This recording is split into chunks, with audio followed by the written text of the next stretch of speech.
What is up, super fam, bro, Vengers alike? I am Sensei Finito, aka Vane Sensei, and welcome to Marvel Bros, where we discuss all things Marvel and everything pop culture. And today we're kicking off season 4 of From Watcher to Reader with The Shadow Rising. This is book 4 of Wheel of Time by Robert Jordan. This season will be on a 10-episode journey covering The Shadow Rising in full. For this very first episode, we're going to be starting with the prologue as we usually do, and I'm going to crash out a little bit about the canceling of Wheel of Time on Amazon Prime. I'm excited to jump in with this, man. I'm already knowing that we are going to be firing on all cylinders, ladies and gentlemen, because, if Robert Jordan don't do nothing, he know how to come through swinging, like full swing. And I'm ready for this one to get knocked out the park, and I hope you guys are too. If you haven't already, make sure you drop a like and subscribe and ring that bell so you don't miss these weekly episodes as we go through Wheel of Time book 4. Make sure you join the Discord community to read along with us and discuss these chapters, of course, because that is where we will be doing that stuff at. And if you would like to support the Patreon, you always can, and you'll be able to find all of those links in the description box below. I'm hoping to do some member-only streams and stuff like that, where I'm like actually reading the book and doing some of those deep dives there, as well as some other nerdy stuff that I'm going to be doing on this book club, especially because this is technically our last season of From Watcher to Reader since the show has been canceled. Because once we do book 5, we won't be From Watcher to Reader anymore. We're just going to be straight up readers. So this is like our season finale almost. And that is just crazy to even think about by itself. You know what I mean? So I am so hyped to get it cracking. This is actually one of the few books with no prologue. Yo, what's up with the UTP? Kari, how you guys doing? That's crazy that there's no prologue. I had no idea. Are you kidding me? There's no prologue in this book? Well, at least that means I just get to crash out the whole time.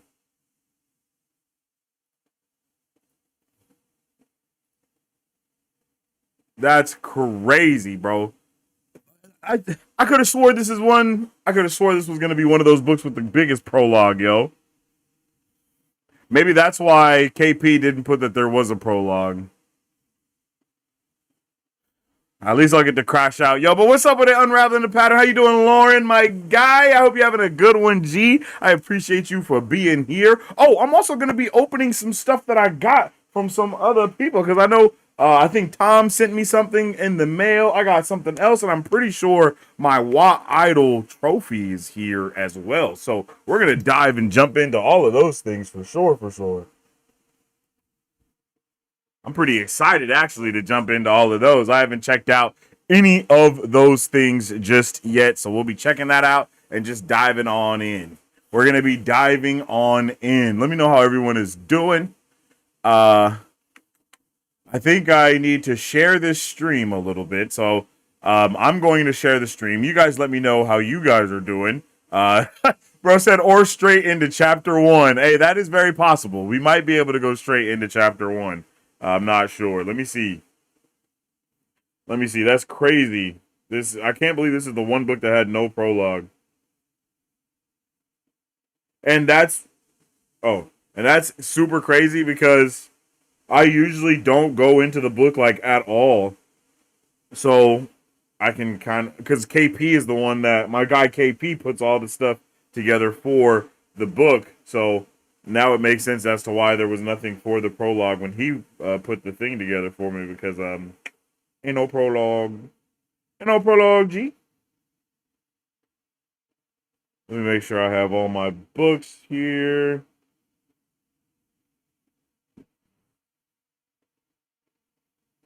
All right, I think I gotta let shit load. We got a ton of comics.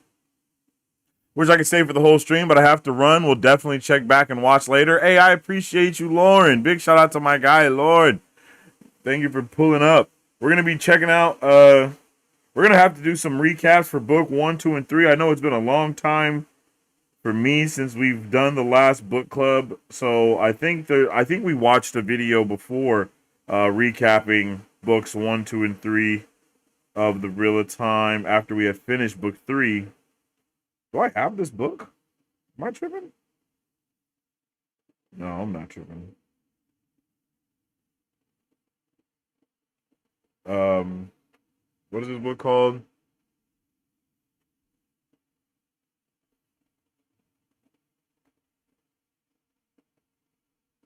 Maybe I am. Maybe I don't have this book. Well, what?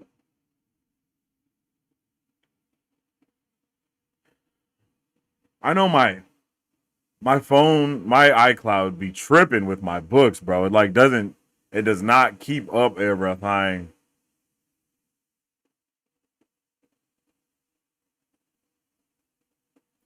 Was supposed to be a heart. Hey, all good, man. You have a good rest of your day. Just double checked. It's the only Watt book with no prologue. Yo, that's crazy. This is diabolical. So the one book with no prologue. That's wild. All I've heard is how famous every book is with a prologue, and now I find out there is a book without one. Unbelievable. Yo, what's up with this, Sharice? Welcome in. How you doing? I hope you're having a good day today. Glad to see you. Glad to see you. I must say that I have heard nothing but good things about this book, if I'm not mistaken. Oh, yep. I was about to say the same thing that Lauren just said. The Shadow Rising is my favorite of the entire series. Can't wait to hear your thoughts. This is what I've been hearing from a lot of people, is that this book is their favorite of the series. So I'm happy that I get to jump in. And I think, who was I talking to? I think I was talking to Melindra. I might be mistaken. But I believe we were talking, and she was also telling me this is she wants to know, like, kind of as someone who watched the show first, how I feel about this level of what's going on here. And if I'm not mistaken, the show kind of covered book 4 and 5 a little bit, right? I think that's what a lot of people had told me. So I'm excited to get that going as well.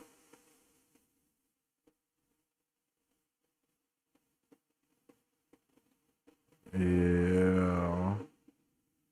Okay, let me send this. Let me just send the stream to Remy real quick so she can get this shared on all the platforms and whatnot. So I can get into this and not get too distracted. Marvel Bros.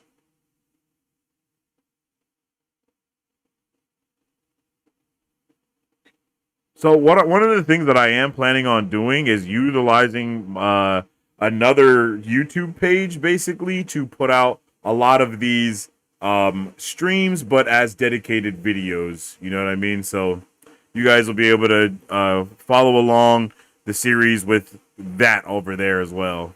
And I'll drop all those links in the chat soon. Let me just share this to my wife. Bam. Bam.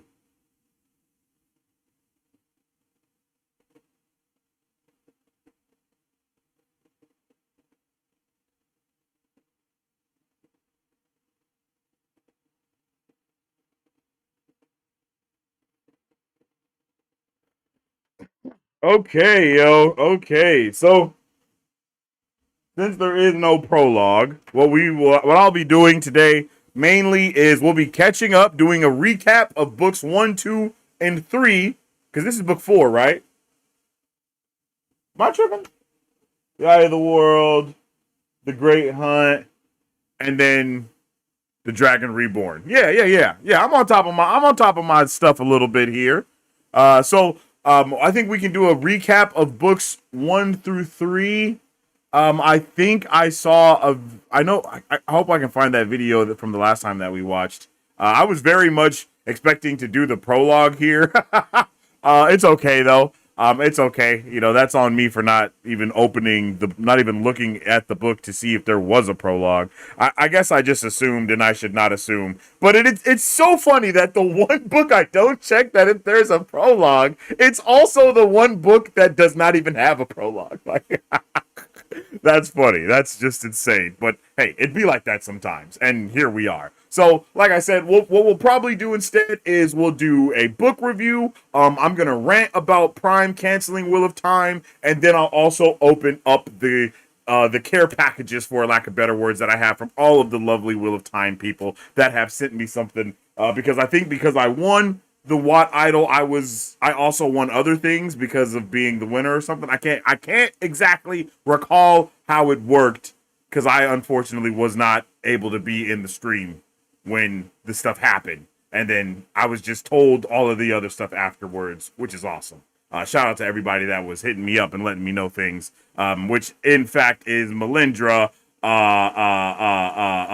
Oh my God, I keep forgetting my guy's name. He's gonna be like, bro, I can't believe you forgot my name. My guy Avi. I keep thinking of what his Discord name is, and it's Seest Laavi or something, and that's the name that I always see in my brain when I think of when I try to say Avi's name. You know what I mean? And I'm like, oh, it's Avi. I always think of Seest Laavi, and I'm like, yo, that's not his name. Get that out of my brain. So Avi, shout out to my guy Avi, bro, for real. Avi, Rapunzel, and Melindra. Those are the three people that were definitely hitting me up and letting me know about different things and keeping me up to date. And then also shout out to Tom, who hit me up and sent me something as well. And I thought Tom was a bot at first because I had no idea I had won other stuff. And then Tom had hit me up and was like, "Yo, what's your address?" And I was like, so I had hit Avi like, "Bro, is this what's going on here?" And he was like, "No, that's lie." I hit up. Yeah, I asked Avi and I asked Melindra both, and they were like, "No, that's him. It's okay." And I was like, "All right, bet." So I'm going to be opening up all that stuff. I'll probably do that first. I'll probably open up the Watt Idol packages first and foremost. And then after that, I'll do my rant. And then we can get into the recaps of books 1 through 3. I'm excited. I'm so excited. It's Lauren, hi. All we're missing is Marisu. Where my girl at? To me, this is when Watt goes from classic fantasy to epic fantasy. Oh, that's awesome. Oh my God. You got me so excited. I'm not going to lie. I'm ready for that, yo. My wife and I have actually just started reading. We started our own book club. We've been reading the Housemaid. I think they're about to make a movie with not Sabrina Carpenter, because that's why I always think it is not Sweeney Todd. Sydney Sweeney. She's going to be one of the main characters. And that book is like this big. You know what I mean? So my wife laughs at, she's like, yo, like, I can't believe you're just, this is nothing for you to read this book. And I'm like, yeah, it's really not. So we're doing like little bitty chunks at a time and stuff. I just think it's funny going from reading these giant books to, you know what I mean? Going from reading like one giant book to another book that is not giant at all, basically, like the Housemaid book is like basically smaller than this, you know what I'm saying? So that's pretty funny. That is pretty funny. 9 days till New York Comic-Con, Marvel Television, Marvel Animated predictions. Yo, what's up with it, Noel? How you doing, my guy? I'm definitely going to be covering Comic-Con here on the channel, so you can definitely find me live during that. I'm going to be doing that 100%. I didn't buy tickets for New York Comic-Con this year. I actually wanted to go to New York next year for the Odyssey. On opening day, we were trying to get tickets because that movie is like one of the only movies that's coming out in this specific format for that IMAX and all these other things. So we tried to get tickets the day that the tickets went on sale, but guess what? They were like, you have to be in New York at the Chinese theater in order to get these tickets. I was like, bro, that's crazy. I could not believe it. Literally ruined my ideas. I was heartbroken. But as far as predictions go for New York Comic-Con, I think we're going to get some good stuff, good Marvel stuff all across the board. I really don't have any predictions because I don't know what they could possibly do, because I think they just canceled a bunch of stuff as well, so I don't really have any predictions. I'm just going for the ride. But I hope we get some good stuff for the DCU, though. I will say that. If there was a prologue, Ishii would be back in the thigh-high boots. Hey, I know that's what everybody's waiting for. Ishii in the thigh-highs. Ishii in the thigh-highs. Big shout out to my guy Avi. Thanks to Avi. I mean, Avi is literally the whole reason I even was able to enter Watt Idol and all of that stuff. So big shout out to Avi. What a W person. Make sure y'all show them some love. Predictions for Marvel Television and Marvel Animated. X-Men 97 for sure. We're getting X-Men 97 100%, and that's going to be gas. For sure. Okay. Wait, let's see how long we've been live. We can chat it up a little bit longer if you guys want to. We can chat it up for just a little while longer. Now let's go ahead and go on. Let's go ahead and move along. We'll move right along. Hey, if you guys don't know, I also am the owner of an esports org that's gaming and entertainment stuff along the likes of that. If anybody is interested in gaming or any type of things, we just started up Vane Media, a new podcast channel where we're putting out a whole bunch of other stuff. So if you listen on Apple Podcasts or Spotify, you can just type in Vane Media. That's VAINMEDIA. In your search bar, and then you'll be able to find the new podcast with me and some of the management members of Vane Esports, just talking, nerding out about October, getting into all those spooky vibes and everything else in between. So make sure you guys go wherever your podcast's at. Go listen, drop a like, drop a follow, and all that good stuff. Because we got a lot more content coming to Vane Media very, very soon. Okay? All right. Definitely excited about that. So let's get into the first step of the night, and that is with checking out all of the stuff that I have gotten from all of the lovely Watt Idol fan base and whatnot for different things. Now, I do have to preface this by saying I opened something that I got because I did not know that it was a Watt Idol thing, because I was trying not to open. I didn't want to open anything until we were live here, especially because I know how awesome this fan base is, and I want to be able to, show W love to everybody and shout everyone out and all those good things. So let me open up my messages real quick, because I believe Melindra told me who made these things here, and I want to make sure that I can shout her out who made these. Tyrion?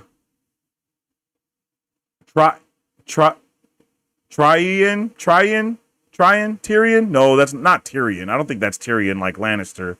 But Tryan,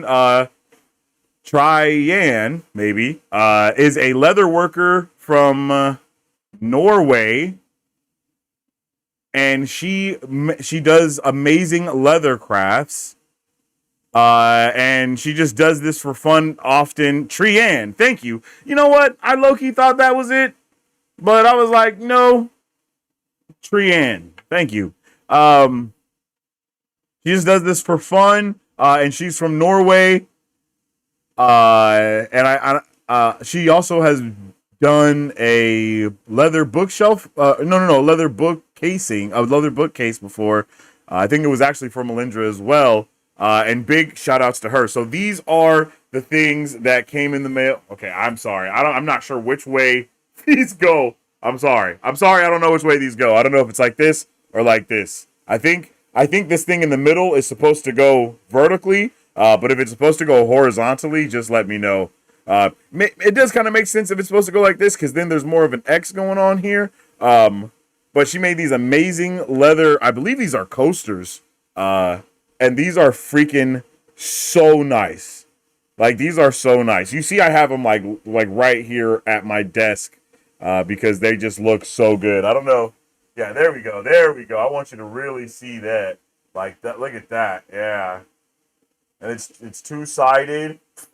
She did such a good job with these. They feel really nice. I don't know if you can hear that. Oh yeah, these are really nice. There's a good amount of them. I think there's about 8 in total. All 8 Ajas. Oh, shit. Is that what? Yo.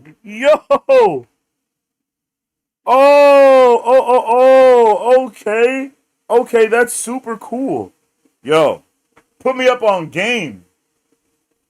Yeah, put me up on game. Each one is a different color. I knew they were different colors. I didn't realize it was because they were of the different Ajas. All right, let's start over then. So look at that. Let's bam. Oh my goodness. These are just so saucy. Seven Ajas plus black. Yo, these are just so nice. There it is. There's yours, Charisse. There's your favorite one.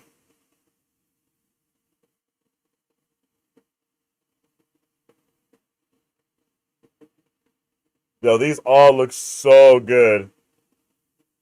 W Trian, I love these so much. Thank you.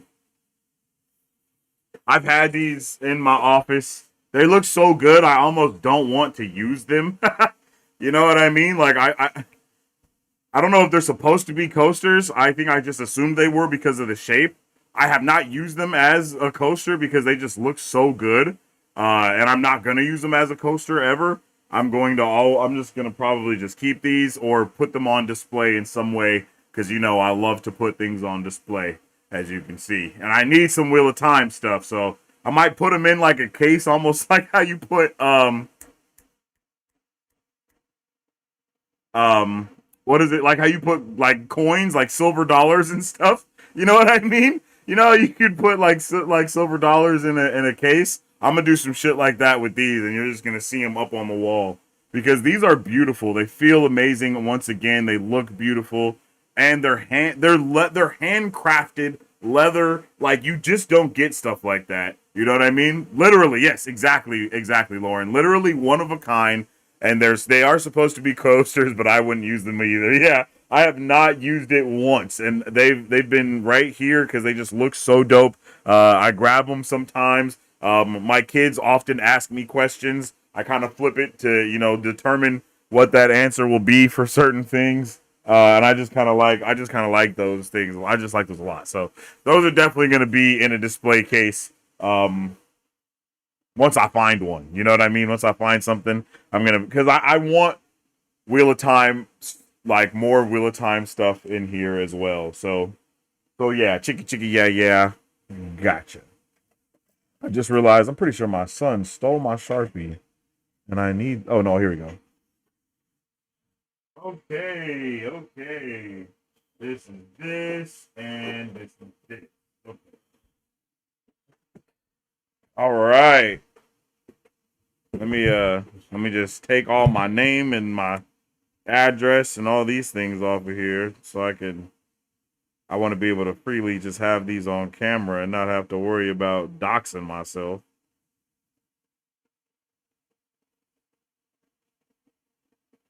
Um Anything else on here I got to worry about?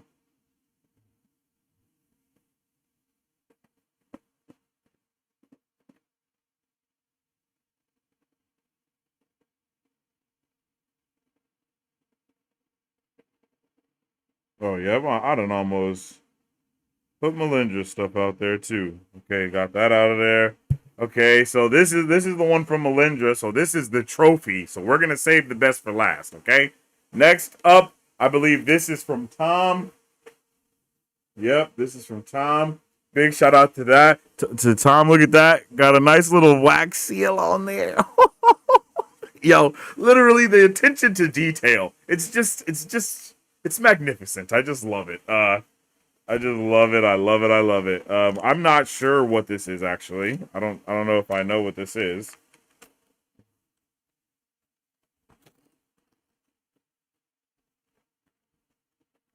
Do I have a knife? Yeah. No, it's okay. I'm gonna do everything I can to not break that wax seal, yo. I'm gonna be honest. Yeah. There we go. 100% for a display case? Exactly.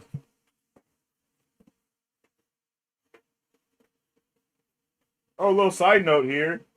Check out my new arcade stick that I got to play little different games. I've been playing Teenage Mutant Ninja Turtles. Me and my boy are going to be playing um, the new Marvel Cosmic Invasion game. I've been playing a lot of fighting games with it as well. This shit is awesome. Definitely awesome.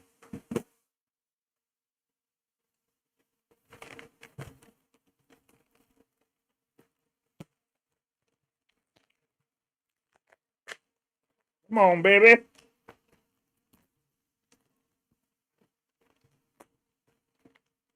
Yeah.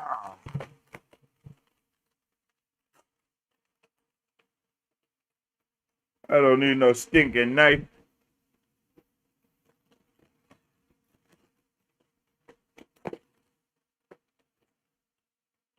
Like, again, just look at that seal. That shit is just nice. Bro, I'm going to get me a seal. I haven't wrote a letter, I don't think ever, but no, that's not true. I have wrote a letter.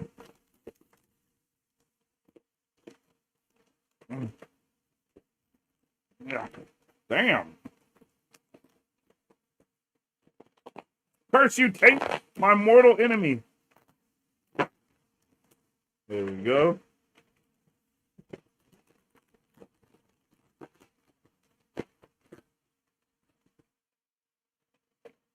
Bam. More tape. Shit. Oh.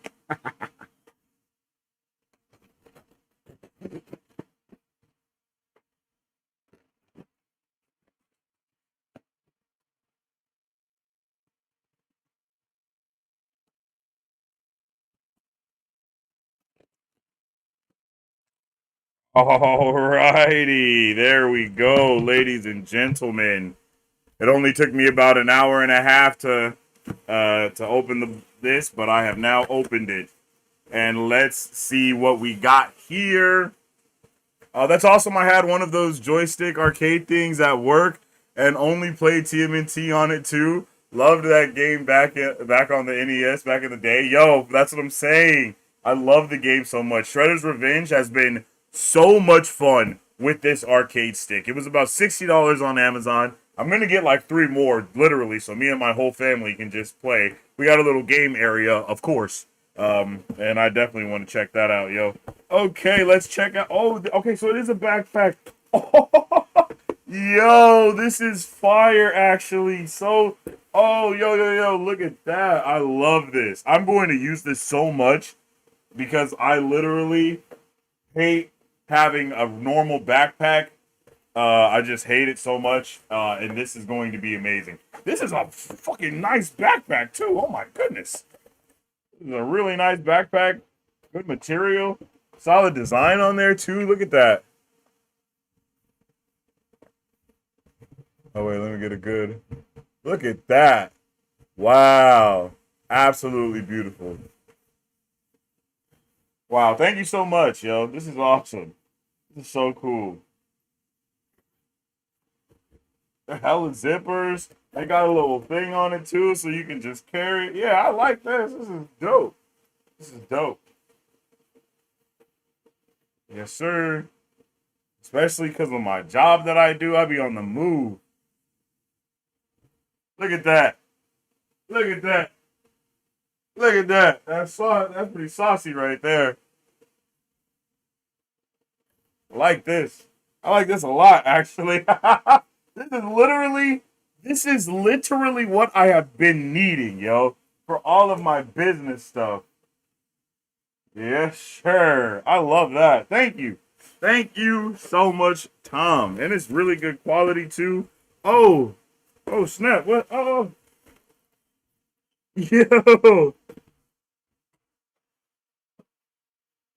look at these. I'm not sure what these are for, but they look. These are also so beautiful. Dragon mount, like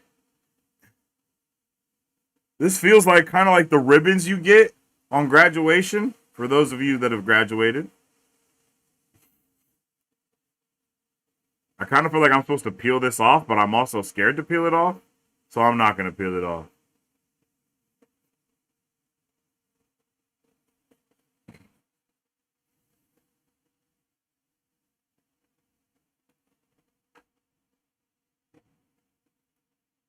I think that's literally original merch from way back when the final Wheel of Time book was released.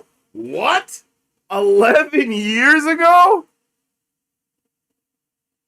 That's crazy. What? Hell yeah. Thank you times a million. I love stuff like that.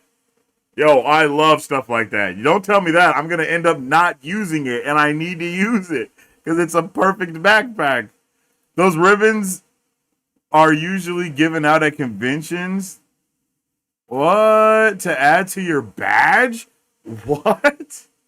Yo, this is some amazing stuff. Let's go. Let's go. Oh, so it goes like this? Like it goes like under the badge? Like, freaking, that's super freaking cool, bruh. This is so cool. This is awesome. I definitely need to get something to show those off on. Like, what? That's so freaking lit. And it feels so good. Like, I know that's a weird thing. I'm really on with like I'm into things on every level of it, meaning like the material something is made with, the design of the thing, like I like all of the attention to stuff like that, and this is nice. This feels really nice too. I have now reached super nerddom. I will flex that as if I went there myself. Dragon Mount is the OG fan site that started way back in like 1997 or 98. The founder of Dragon Mount was the only Wheel of Time fan who attended Robert Jr.'s funeral. What? What? So much lore. So much lore. I love this. I love it. Isn't it? I mean, I know you can find lore and stories basically in anything, but isn't that also kind of like the best part of life? I'm not trying to get like mad philosophical or anything like that, but for me, the best part of life is the meaning that everything holds, right? Like that's why I'm everything that I have in my office, everything I'm surrounded by, I did not even buy the majority of it. It's stuff that other people gave to me for one reason or another. They're like, "Yo, I know you do Marvel Bros or whatever. This would be something awesome for your background, I think." And like people gave me legit every piece of thing that I'm surrounded by, all the way down to the stuff that my stuff is sitting on, you know? And that's because stuff holds meaning to me in that manner. And that's just dope, yo. That is just so cool to have all this lore and history around me that I am just barely jumping into. You know what I mean? As a wee laddie. Like, well, not a wee laddie. I'm not an old man, but I'm not a wee laddie either.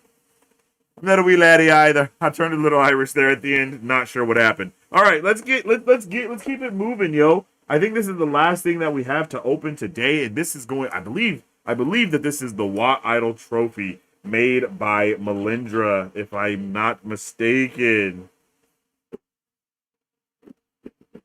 Oh, y'all do not tell my wife I'm using these knives to open up boxes. She will not be happy, like at all. But guess what? He will never know. Oh yeah, yo, this looks awesome. Okay, just look at that. Just a little. It's just a little sneak peek. I love that. That's so dope. A little sneak peek. Take this out of there. Oh yeah, this is definitely getting showcased on my new setup when I'm done switching everything around. Goddamn tape. There we go.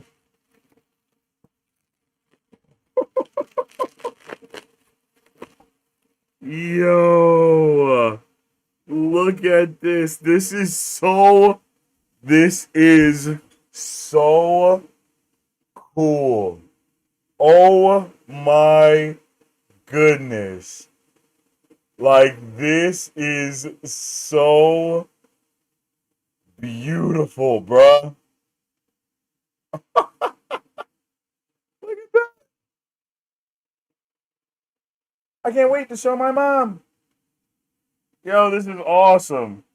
Watt Idol 2025 overall winner.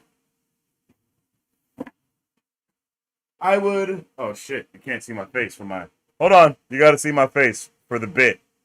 You got to see my face for the bit. Boom. I would like to thank the Watt Academy for this opportunity. I would not be able to do this without Avi, so big thanks to my guy Avi for coming through and helping me tremendously with everything. Not just Avi, but all of the witches. I believe that's what they coined themselves, was the witches. Which I would like to say was not a thing when all of this happened, or I would have deemed everything as so with the YouTube video. And I'm actually going to go back and change everything to and the witches and so on and so forth. Because big shout out to them. I'm gonna let me bring up the actual list of everybody so I can shout out everyone who really helped on that. What like us? Hold on.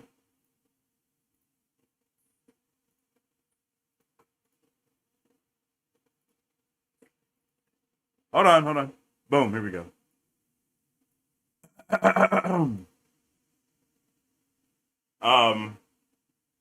Thank you to Avi, Heather Sadai, Melindra, Salia Alonir, Cian Sonia, and Wolf Sister for helping on the lyrics.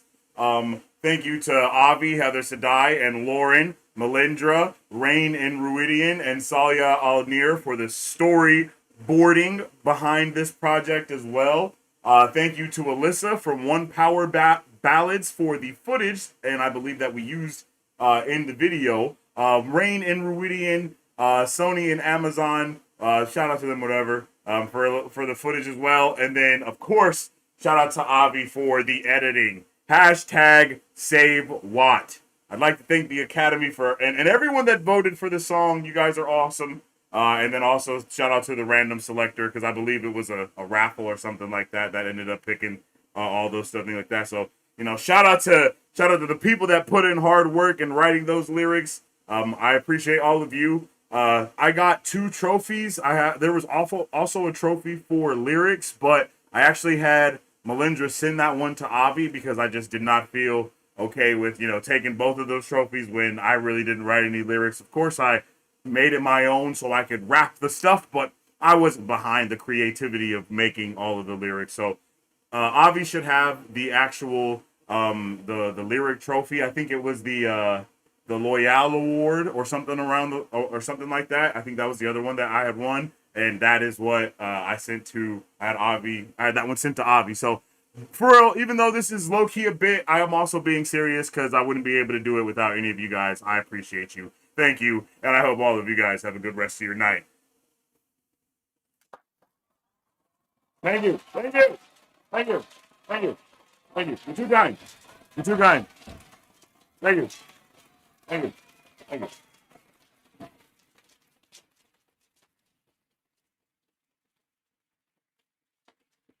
All right. And we are back. This freaking is awesome, bro. This is so cool. I'm not gonna lie. This is so cool.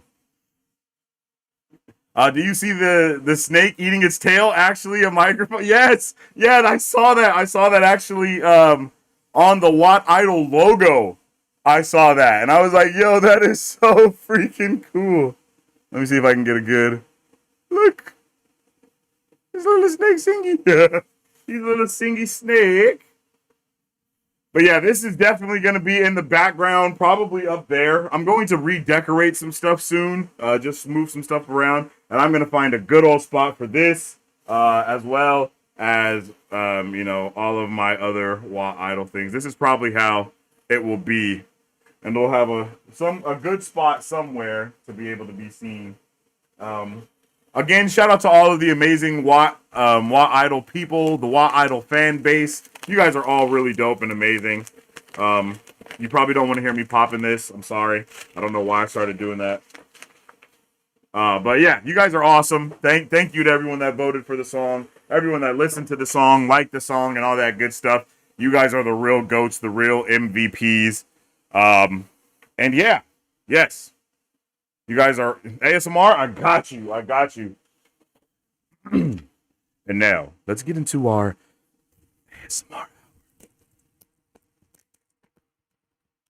I'm going to be popping this bubble wrap. Talk about how disappointed I am in Sony, Amazon, for canceling this show. I'm just playing. Nah, but for real, like I that is going to be the next portion. Is we are going to talk about how absolutely furious I am that Wheel of Time has been canceled. Okay, that's the next thing that we are going. You know, yo, softly is diabolical. I'm getting a little uncomfortable now. I think I need an adult. The only gold trophy, I got a silver one for winning one of the categories, but gold was reserved for only for the overall winner. Congrats, yo, that's so awesome. Thank you so much again, yo. It's beautiful. I love it. I'm telling you, you guys will see this from now on in the background. It might be right here where my M&M dudes are. I might have to move my M&M dudes, or just move them around or something. It's gonna be on this top shelf, for sure when I move everything around. For real, I'm excited. Bravo, hey, I appreciate it. I appreciate it. Looks great. Congratulations, well deserved. Thank you, Jeffafa. I hope you're having a good one. These are all beautiful. Thank you, Bear Bulb. Thank you, Bear Bulb. I agree. Everything is definitely beautiful, and I'm honored that I have it. I'm not gonna lie. Like, I'm not gonna say I could have. I'm not gonna say it as in like that. But honestly, I am the nerd that loves everything like this. You know what I mean? I am the nerd that will go crazy for this. I'm gonna have it for years. I'm probably gonna take all these different pictures and stuff and post them up. I need everyone's. I'll probably talk to Melindra to see if she has an or if anyone else has a social media, so I can make sure that I'm tagging everybody for all that good stuff, you know, and whatnot. Okay, we're about to transition into the rant phase of the stream today, where I'm going to be straight popping off about how much I like Wheel of Time and how frustrated I am that they actually canceled Wheel of Time, and just kind of go into some of my frustrations around there. I still don't know any information about it, because as I do, I will not dive into anything until I'm able to talk to you guys, because I want to be able to nerd out about stuff, and be able to also have my reaction for like the streams and all that good stuff. So I've done pretty well to stay away from the information around why the show's been canceled and stuff like that. But from what I do understand, it's basically just because they're dickheads. So if you guys have any information about why the show was canceled, and if you want to put your 2 cents in as well, please do that in the comment section down below. Let me know all of your thoughts, all of your theories about why this has happened, or anything like that. And then I'm going to just go run to the bathroom real quick, and then I'll be right back. And since we just finished doing the Watt Idol stuff, I think it's only right that we let the song play a little bit. So I'll go ahead and play the song. And then when I come back, we'll get into the real itty bitty gritty stuff. So please jump into chat and let me know how you're feeling. Say pay your toll. Say pay your toll. Then step this way. Step this way, then step this way, step this way. Hey, that's my bruh. That shit go crazy. I be slapping that. Even my wife, Remy, she was like, bruh, this shit slap. I don't know what's happening, but this is going crazy. I don't know nothing about the show, but this hard as fuck. Yo, what's up with this sloth? How you doing, G? How you doing, bruv? Hope you're having a good one, bro. Thank you for that, yo. I wasn't ready for it either, bro. I'm telling you. I was rapping. I was the one rapping, and I wasn't ready for the gas. I was like, bro, yo, they went stupid with those lyrics, legitimately.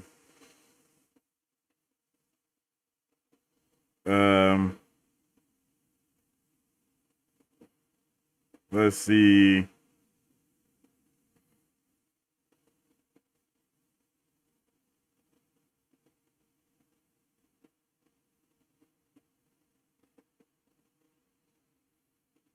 Okay, sorry, I gotta do some do a little bit of adulting real quick.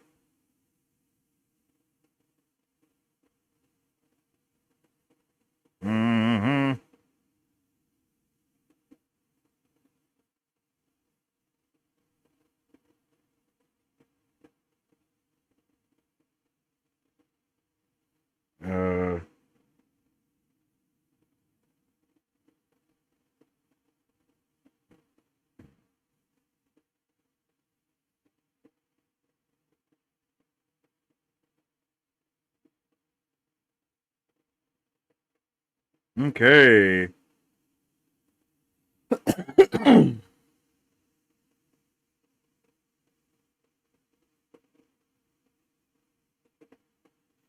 Bam. All right, chat. How we doing? How we doing? I'm gonna tell you something. I'm not doing too damn well, and you know why? Because they done canceled Wheel of Time, and I'm fucking kind of heated about it. I'm gonna try to keep my cool as much as I can, but I'm pretty pissed. I'm not gonna lie. I'm pretty pissed that they have canceled the Wheel of Time. I can't believe that it has transpired this way, especially after season 4 gave some of the best, some of the best sci-fi that I think sci-fi fantasy. Excuse me, that's what I meant to say. Like some of the best fantasy vibes I think we have ever seen in a show in the history of ever. Right? Like I've watched a lot of shows. I'm not gonna say I've watched every sci-fi show or every fantasy show, but the things that were happening in season 4 of The Wheel of Time, it was just it was on some next level shit, right? Like I'm talking, bruh. Every episode was filled with emotional impact, and it was just weighted to the max. I couldn't believe how well the show was actually like handling a lot of things, even though it was obviously different, right? The show was obviously different from the books. I'm not gonna say that it was like the same exact thing or anything like that, but I am gonna say like the places that we were going were pinnacle. Like the way when we saw Rand walking through, like the visuals, every aspect of the show was lit. Don't get me wrong, I was furious that they took out my boy Loyal. Okay, this is, I guess I should say, this is spoilers for the show. This is all spoilers for the show. I gotta say that because this is also going to be made into a video that will be put out. So, in this full spoilers ahead for the Wheel of Time, seasons 1 through 4. This is the show that's on Prime that they have canceled because they're fucking stupid. I can't believe that they're continuing Rings of Power, but they're not continuing this show. I couldn't care less about Rings of Power. Don't get like I couldn't care less. And from the overall consensus of the internet, it seemed like nobody gave a shit. That's what I thought. I thought nobody gave a shit about Rings of Power. I am so just bamboozled, baffled, just trembling and flobbled. You know what I mean? Like I am so taken aback. I don't even have words to explain how frustrated I am. I don't think words have been invented, so I got to make up some fucking new ones. Because I mean, I've watched I've watched Riverdale. You feel me? I've watched Riverdale. And I could even finish more of that than I could Rings of Power. You feel me? Like, I don't know who's seen Riverdale. I don't know if that puts anything into perspective for anybody, but I'm just being honest, bro. I'm not a fan of Rings of Power. I tried to be a fan of Rings of Power. I know some people that are fans. Well, actually, not people. I know one person, my cousin. Shout out to my cousin Dwight, who loves Rings of Power. He loves Rings of Power. He's one of the few people keeping that show alive. Okay, and I just can't. I couldn't get behind it. The things that were happening, I was just not a fan of what was going on within Rings of Power. And that might, that might be because I haven't watched every extended 4-hour version of The Lord of the Rings. But, when they had started it as like, oh, you can get into this and then you can get into more of The Lord of the Rings. This is a new starting point or whatever, right? So you don't really need to know every minute detail about Lord of the Rings to jump into this. And I don't feel like I needed to either. I feel like they did a sufficient job of giving us what we needed to know about characters and the lore as far as the world goes. And I was very I was into the show. Really, I was into it. I was into all of the different fantasy things that were going on, all the elements. I was loving what they were doing with are they called dwarves? The ones in the one that was in the mountain that bro was going to. I am not gonna remember anyone's name right now, so forgive me. But main elf dude and main dwarf dude who were bros. I loved their connection. I loved them, like they were dope. I loved all the stuff that went between them for real. That was all really awesome. Um, what else? What else? What else? There was some cool things. There were some cool elements of the show. I liked the kid that was like trying so hard to be a badass, but he kind of kept making the bad decisions. That was solid stuff. But every element of the Wheel of Time is magnificent for me, right? Even like I'll also preface it by saying I went into the Wheel of Time. I even found out about the Wheel of Time just doing trailer reactions, right? That's my history with the Wheel of Time. Me and Battery were doing our batch of trailer reactions as we do back in the day, as we did back in the day. And Wheel of Time was one of the ones that was coming from Prime Video when they were just making a bunch of new shows and doing the trailers and da da da. So we do a trailer reaction for it. During the trailer, we were like, we have no idea what's going on, but this shit looks fucking cool. And that trailer ended up blowing up. And all of the Wheel of Time fan base, like it hit its target audience, and that was the Wheel of Time fan base. The Wheel of Time fan base came through, and they basically were trying to drop all of the history, all of the lore of Wheel of Time in the comment section. They did a pretty good job. I'm not going to lie. It made me even more intrigued. We watched season 1. After season 1, I was like, okay, I want to read these books to see how it goes.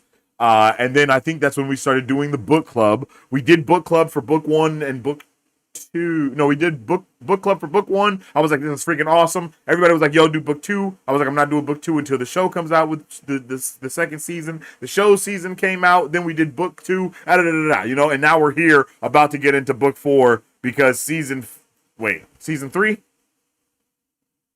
What season just came out? Was it season 3 or season 4? How many seasons of Wheel of Time are there?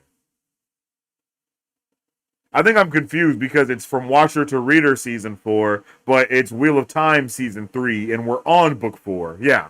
So, they after we watched season 2 and read book 2, I was all in. Legit all in. I was all in. I was like, bro, whatever the hell we're doing here, I'm motherfucking ready. We read Mistborn, and I was loving that as well. And then I was like, okay, what book are we going to do next? Are we going to do Mistborn next? Or are we going to do book 4 next? And everybody, once again, was like, yo, just read book 4 because they basically covered book 4 in season 3 of Wheel of Time. So I'm like, okay, cool. Awesome.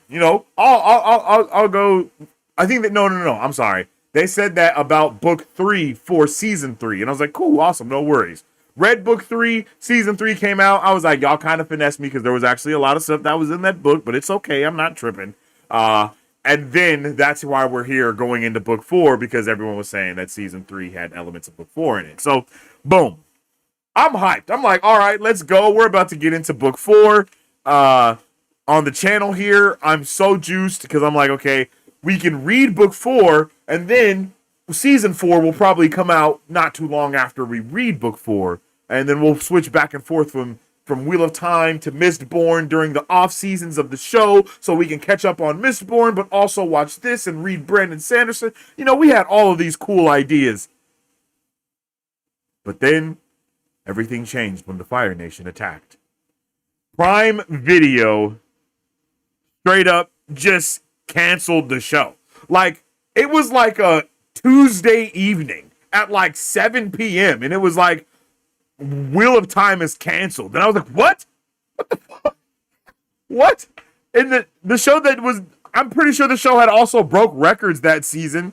If I'm not mistaken, the show had broke records that season. Not only did it break records, but people were going absolutely insane for it. They had just invited creators to the sets so they could do all of that stuff. Shout out to Lauren, who got to be on scene and, got to be a part of the different stuff and super cool stuff like that. Shout out to him. And that was awesome. Lauren was pumping out amazing content for the Wheel of Time. And I was like, yo, this fan base is about to explode. I was just starting to tell everybody, all right, we got to get new rock stars on this somehow. I don't know how we can do that. And then everybody was like, yo, we've been trying to get new rock stars on this forever, but they just won't jump on it. And I'm like, bro, I don't know what's going on. And just more and more things happened. And then all of a sudden, it literally just, it just felt like out of nowhere, bro.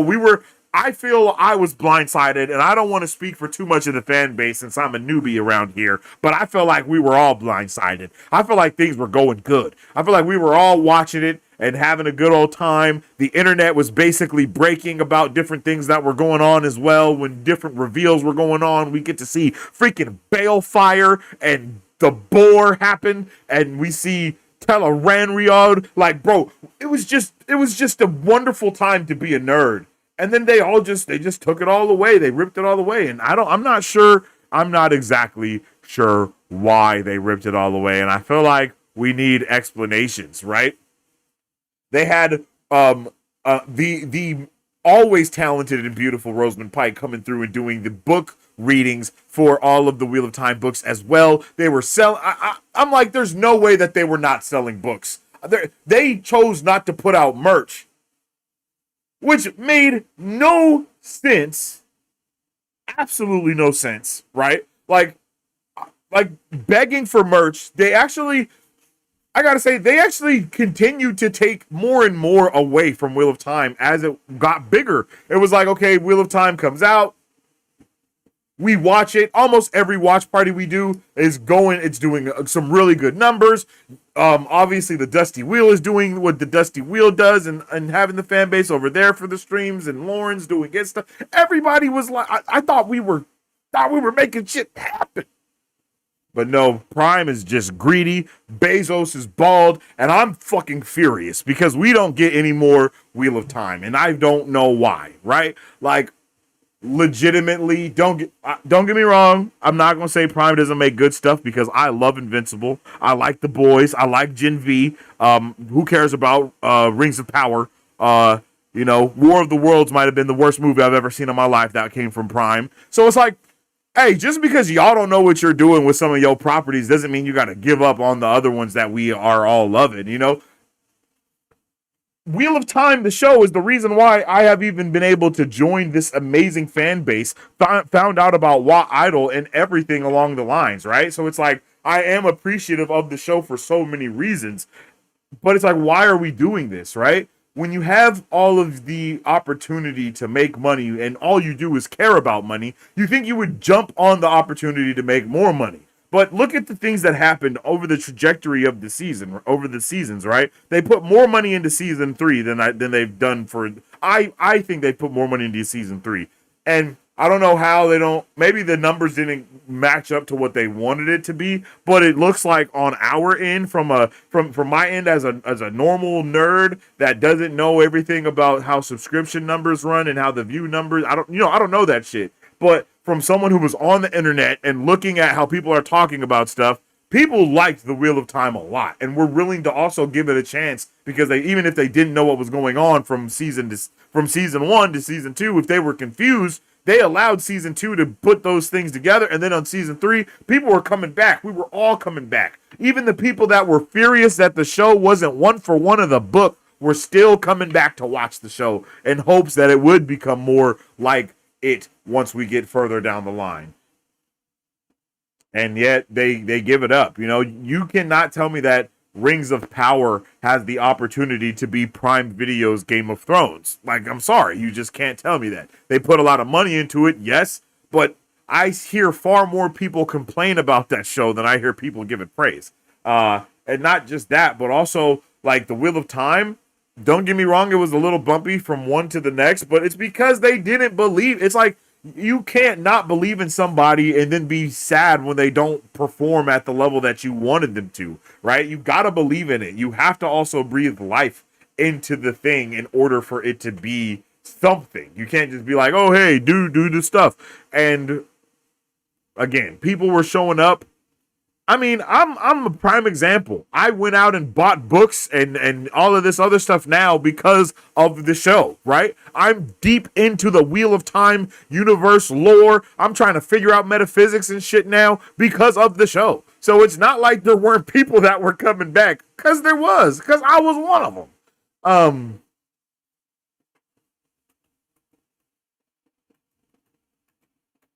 It's just very frustrating.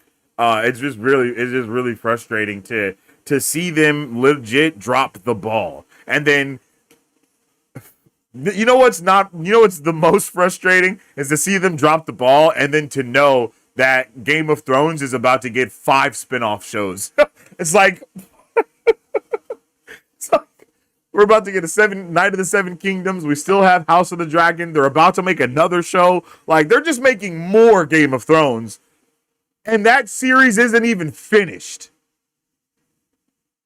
like, bro, they're making more Dune. Like, bro, Max, Max, pick up Wheel of Time then. If I mean HBO Max got their own issues right now. They about to get bought by Paramount, so they might not have any money to put into this.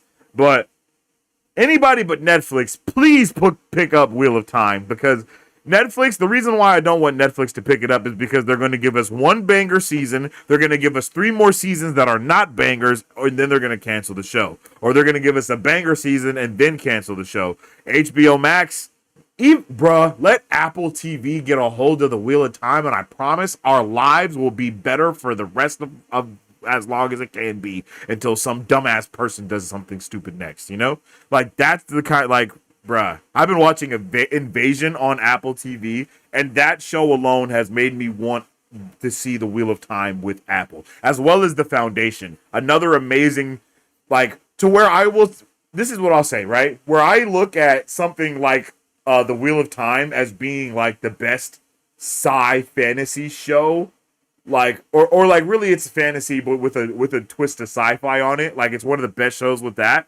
I feel like Foundation is the best sci-fi show with a twist of fantasy. You know what I mean? Like they're really good in being the opposites of each other. Where something like Star Wars and Dune, those things are a lot more set in stone of what they are, even though they do have a lot more fantasy and sci-fi elements and turned up in different areas.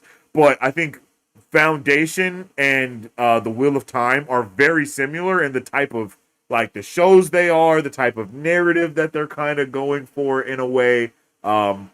And a lot of those different things. So just because of those reasons and everything that I've seen on Apple TV has basically been the most beautiful show I've ever seen. Everything I've watched on Apple TV has been breathtaking. And for those reasons, I think it'd be dope to see Apple TV pick up the Wheel of Time. I don't know how anyone else would feel about that, but I think Apple TV I feel Apple TV needs a big project like that.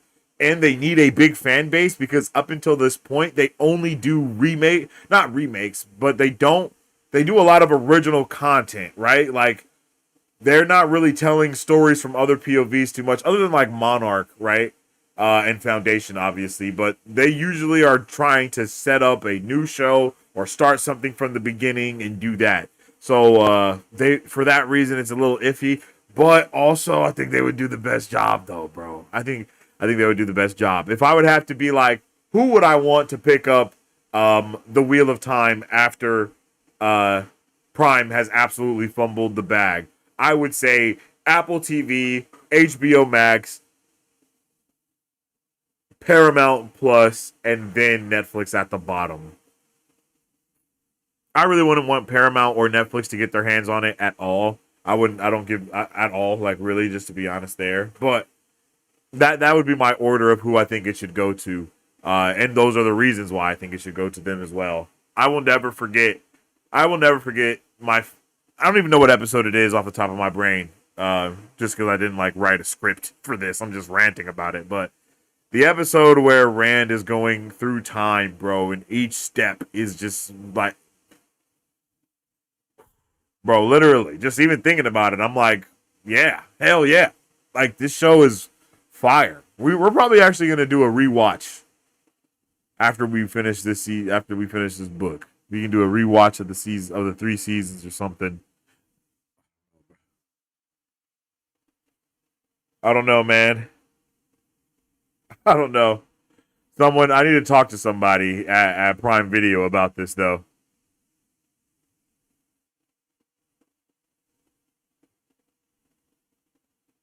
Okay, so after doing a little looky-loo here, this is what I found. Amazon's decision to cancel the Wheel of Time after 3 seasons in May 2025 was primarily due to financial considerations.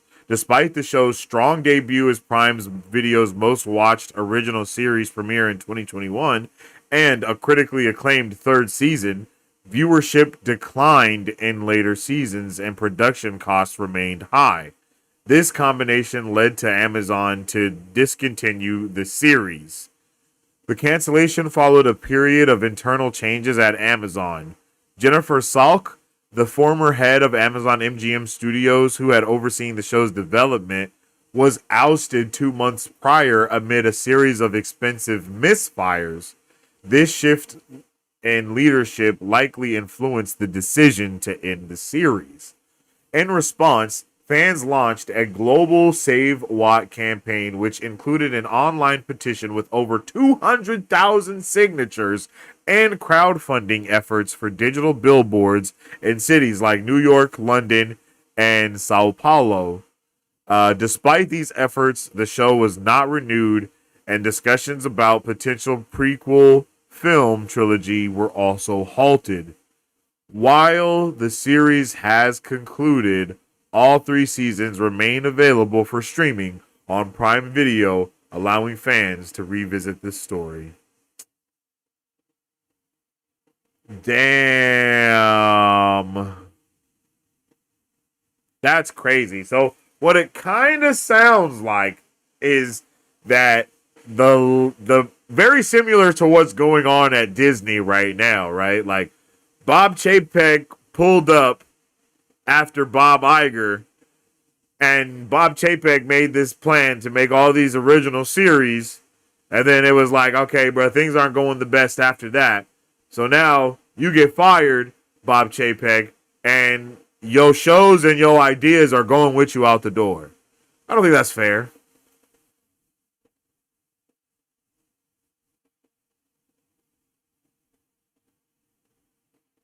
Yeah.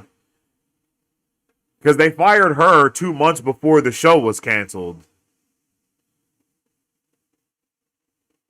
So essentially, they were like, bruh, nah, you're out of here. You know what I mean?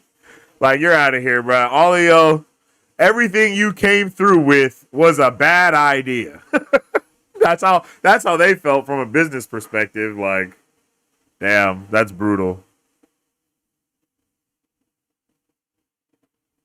But I guess also on one hand, you have to kind of commend them, quote unquote, for not just completely fumbling the bag with, in the terms of starving the show of money. And then for that reason, it becomes worse and worse instead of how it was getting better and better.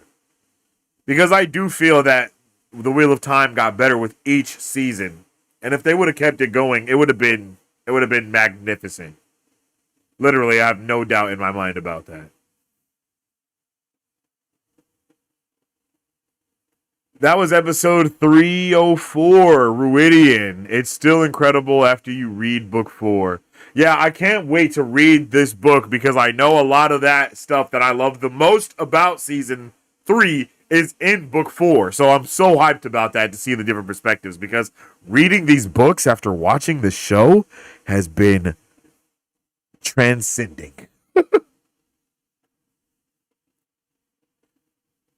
The Amazon exec that didn't renew the show stepped down. That's crazy. Sony holds the rights to the show. That makes sense, though. Sony can make something happen. Sony and Amazon got their thing together. You know, they got their little, their little deal. I would like to see Sony make this a movie. I don't know. It might be hard to make it a movie, but literally, everyone compares the Lord of the the the Lord of the Rings and the Wheel of Time. Like a lot of the people that I watch in talking about stuff, they say like those are the two fantasy series that are in comparisons a lot. And I think it would be pretty dope to see somebody give the love to Wheel of Time in the same way that someone gave the love to the Lord of the Rings. You know, like not just with the regular cuts, but also with the extended cuts and all that stuff. Like, I don't know if we'll ever see something like that happen again, other than like on streaming platforms. But I could see how this would be hard to do in a movie. I think it could be done better as a show, yes, but also would probably be more expensive. They did like zero marketing for season 3 and expected more people to watch. Yeah, that's very true. That's very true.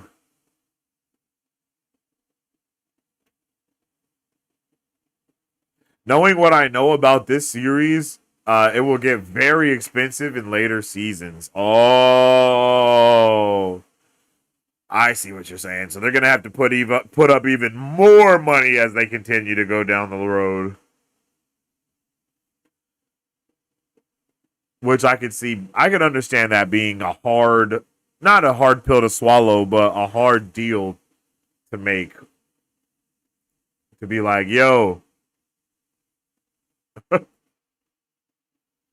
this show that's barely making money right now, you're gonna have to put even more money into it in the future. I can see that being an issue.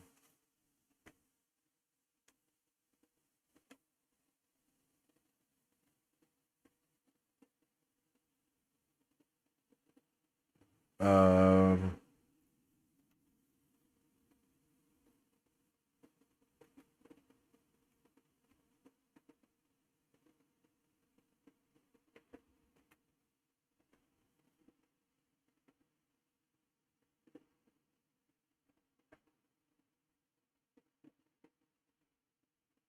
Holy shit.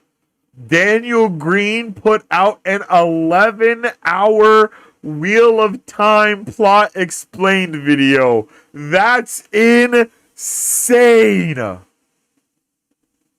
you shitting me? 11 hours, bro? Whoa. Whoa. That's wild. I was not prepared for that. I was not prepared for that. Yo.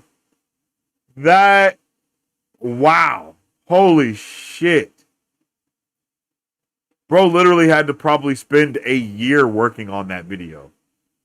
Like not even joking. He had to spend at least a year working on that video. With editing and everything, like what the hell? Holy shit. I'm not nerding out hard enough, bro. I am not nerding out hard enough, bro. What? Are you kidding me? I know we have like 8-hour streams, but there's no way that video isn't like edited and you know what I mean? Like, bruh.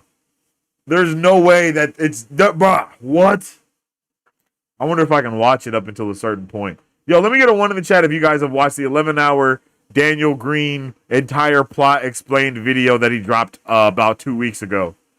Let me know if you've watched it. And we're going to now be kind of shifting out of my rant a little bit. I'm going to jump into chat and see how you guys feel about the cancellation of the show. We've kind of been doing that already, but we're about to shift into the next portion of the show here tonight. Not like they didn't know that when they greenlit season 1. That's a good point, Jeff. They definitely knew that it was only going to get more expensive.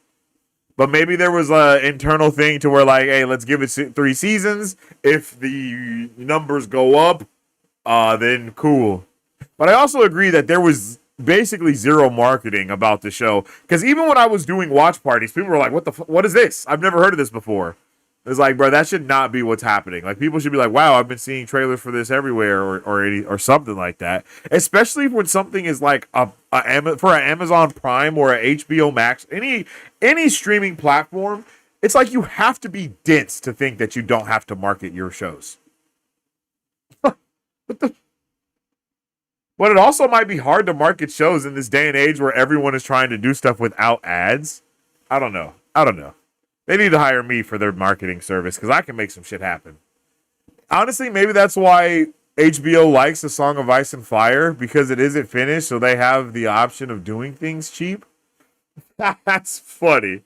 That's funny. I guess that is a good point though. And it doesn't get I don't think it doesn't not go anywhere, but it's not like we're gonna be doing anything like in the 8 seasons. I think there's 8 seasons of Game of Thrones, right?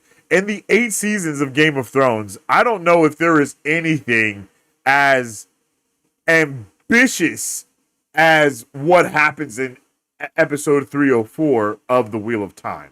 You know? Like, of course they have like one thing that Game of Thrones does amazingly is like the battles. Like all of like the battles of the bastards, all of that shit is all amazing, obviously. But as far as like fantasy scale, nothing has touched what they were doing in the Wheel of Time, bro. Like literally opening portals and freaking giant things going on and all that. Like, bro, nothing has touched that level of shit like that. I mean, the boar alone, it's like, bruh, no.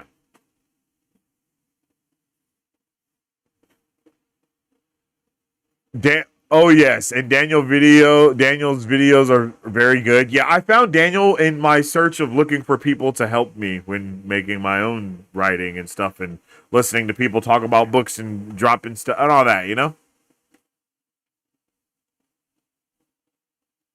11 hours isn't really that long for Watt fans. Yeah, I feel that. I feel that. I'm saying in the term of being a content creator, like doing an 11-hour video is insane. Not watching an 11-hour video, that's fine. But creating an 11-hour video with all like I'm thumbing through the video and there is so much editing going into this. It's crazy.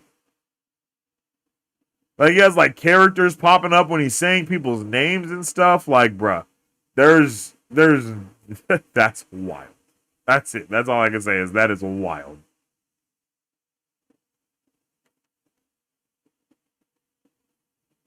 Oh, Daniel Green has a Let's Summarize the Wheel of Time playlist.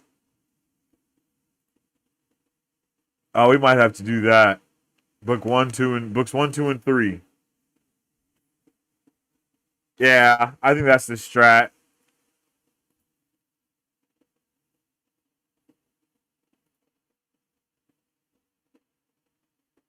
Oh shit. Tron's next week, yo. I forgot.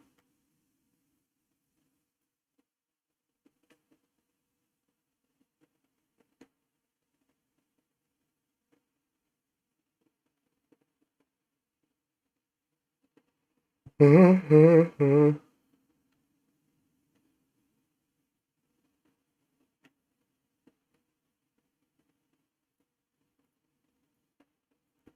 this here. We have the 24-hour Wada Holiday live stream coming up December 6th through 7th. Ooh, what's that about? But none of that was even in the A Song of Ice and Fire book yet either. What do you mean none of that was in the book ACOF? What wasn't in the ACOF book?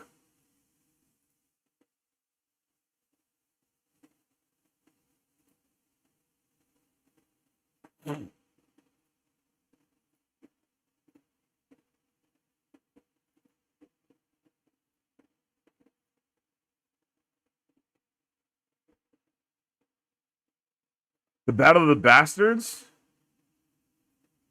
Okay. Okay, this is something that I'm confused about. I always forget this. So, help me out here, Charisse. Is is Game of Thrones only based off of A Song of Ice and Fire, or is A Song of Ice and Fire the series in the same way that The Wheel of Time is the series? Like, is A Song of Ice and Fire the book name or the name of the series? Because I know Game of Thrones really isn't the name of anything particularly, if I'm not mistaken. I don't know anything about the books when it comes to Game of Thrones. Let me just preface it with that. So you're talking to me, and I want you to know that and I am a bumbling idiot when it comes to this. So just talk to me in that manner and put me up on game, please. Please and thank you. Okay. It's getting a little warm. I gotta change my shirt.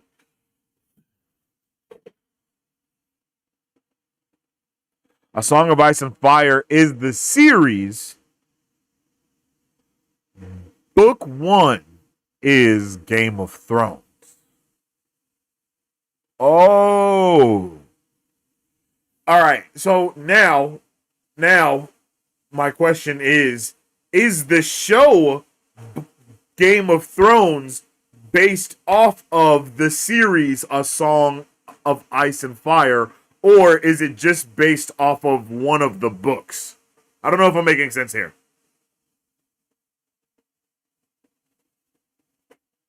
Yes.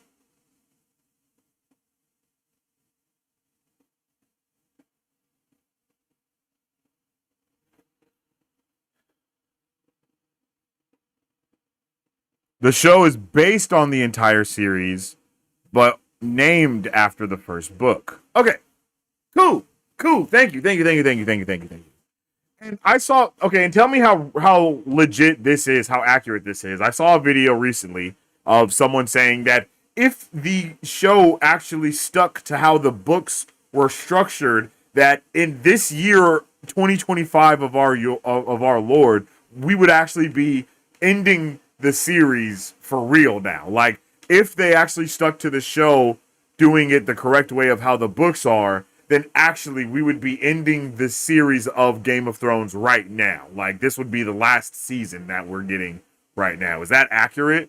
Or was bro blowing smoke?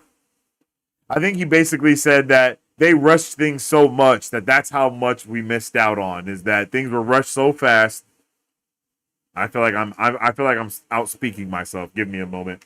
Um, I believe he said in the video that they sped things up in the show so much that if they were to have to follow the book how it is, that right now in the year of our Lord 2025 is when the show would actually be getting its season finale.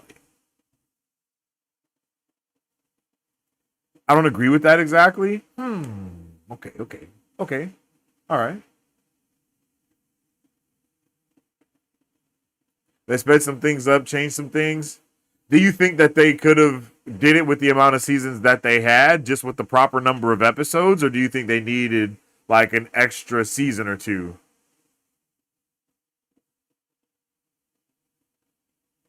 I guess that's a good point. I guess you make a good point there.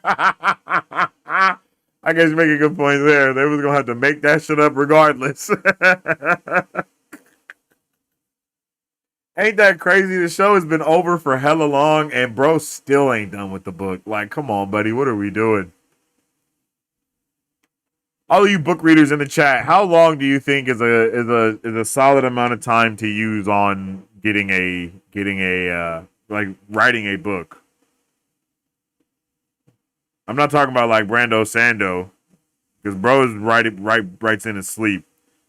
I was watching a video of Brandon Sanderson where he was doing a book signing, and, and he was signing books with his right hand, and his left hand was, it was like hanging down or whatever, if he's left-handed or whatever.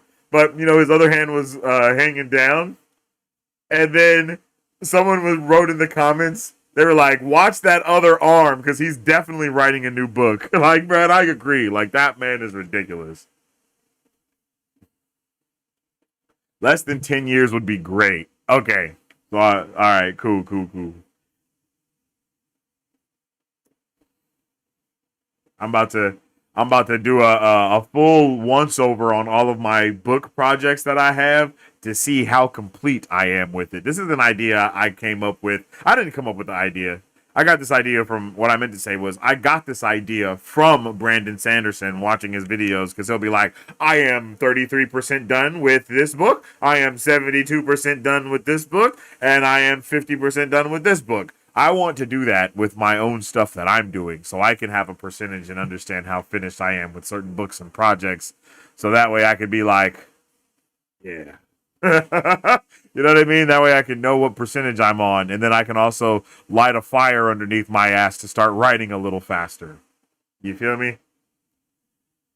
But I've been in a creative mode. Just to give a little bit about how I've been doing with my book stuff. I've been in a creative mode. I've written so many different stories because I will be writing a story, and then I'll have an idea in my brain, and my brain, like, I'm like this with music too. Like, when I write a song, I have to like make that song before I can move on to another song, or else my brain will, like, when I try to make a different song, my brain will keep picking up on other stuff from that thing. So in the same way, I had to like get different ideas out of my brain and onto paper, so then I could like actually work on whether it's Gifts or Skyweaver's Legacy or whatever the case is. I could actually work on those and not have all of my ideas jumbled in my brain, because literally I was like, ooh, I want to go this direction with this, but that's not for this story. So I had to write another story so I could get that idea out, so I don't keep circling around to that idea. I don't know how many of you guys understand it, but I really want to, yeah. So first book should be coming soon. Future dictionaries will feature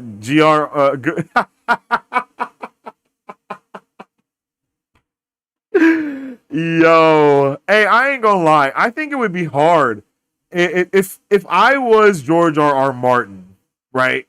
I don't know if writer's block is exactly the thing that is stopping him from finishing the story.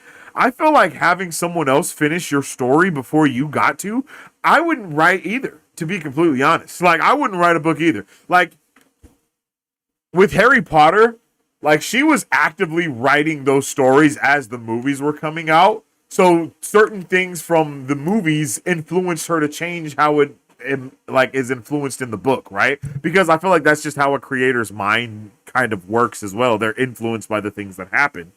So people's reception of certain characters through the movies is what changed her perception of how their characters would be in the books, and so on and so forth. And I think it could be the same way for George R.R. Martin, to watch them finish or continue from the point that he was at and come up with their own ending, and then watch the entire world proceed to hate that ending. I wouldn't want to finish that either. You know what I mean? Like, in a weird way, it's kind of like the ending is done. Like, you know what I mean? Like, the ending, that is the ending. I feel like he would be better off just being like, the ending to the book is the show, because they ruined that so much that it ruined my drive to even want to write what really happens. So I'm not gonna lie, I feel that. I feel that. But also, bro, you've had hella long though. I feel like there's no way he doesn't have it finished already. He's just not putting it out because he's like, bro, yeah. People keep saying messed up stuff about Brando Sando finishing. I mean, that's cold, bruh. That's cold. I feel like he talks some shit about that, bro. I feel like George R.R. Martin would probably talk some shit about Brandon Sanderson. Just from some of the interviews I've seen from George R.R. Martin, he seems like he throws shade. A lot of shade, actually. All right, y'all, I'm about to go fill up my water bottle real quick, and then we can get into our recaps of Wheel of Time's book 1 through 3, all right? So I'm just going to go fill up my water bottle real quick and maybe even drink, not even drink, fill up my water bottle, and then I'll be right back, and we can get it cracking, okay? Okay. I'll be right back. What is up, Super Fam? How's it going, everyone? Welcome to Marvel Bros, where we discuss all things Marvel and everything pop culture. We started Marvel Bros back in 2019 because we have a love for not only Marvel movies and comics, but because we wanted to have a place where people could stay up to date with all pop culture news. Here, you will have access to all of our content, whether it be trailer reaction. You look like He-Man. Oh! And most importantly, controllable. Go! Character breakdowns. Welcome to Marvel Bros Breakdown. Welcome to Marvel Bros Breakdown, where we dive deeper into characters and theorize about the latest films, pop culture news updates. On today's pop culture news update. On today's pop culture news update. Or movie reviews. We love to have open discussions here on the channel, so feel free to join us when we go live. Battle Cove, I like that Kang's motives are understandable in the same way Thanos' motives were. That's exactly what we're saying. That was pretty awesome. Well.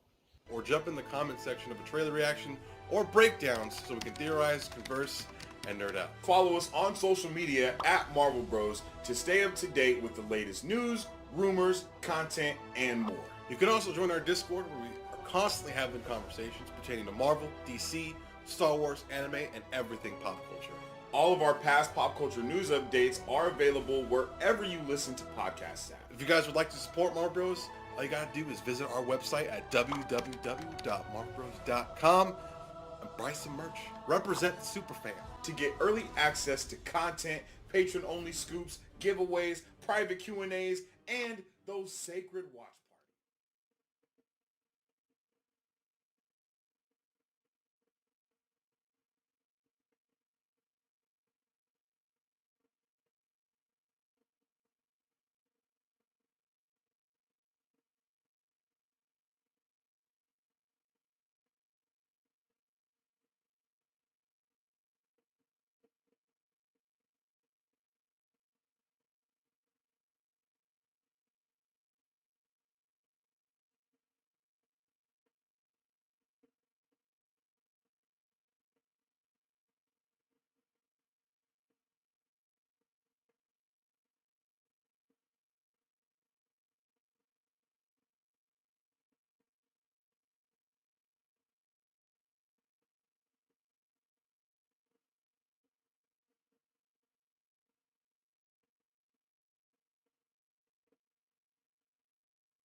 It's not a cheer stream. It's not a cheer stream. I promise. It's not a cheer stream. I'm back. I'm back.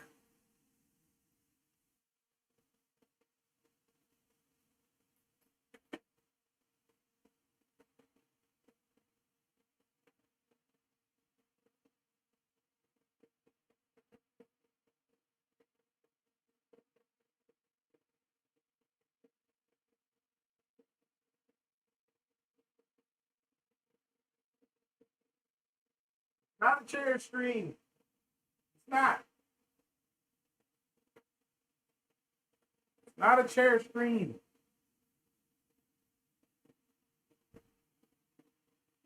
It's not a chair stream. I promise.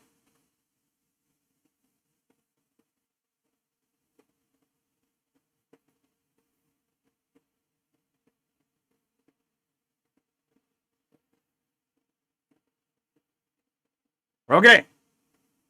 We are back. I forgot my water. It's right here, I promise.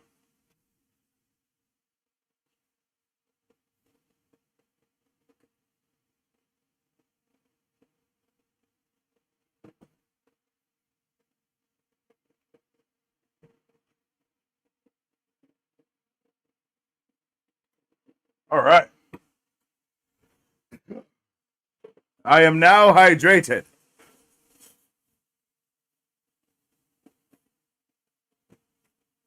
All right, you beautiful people.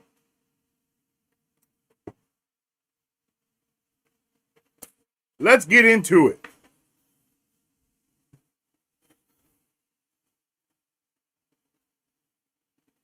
Since we're about to start book 4 of The Wheel of Time, I think that it is only right that we get a good old recap of books 1 through 3. One of the main reasons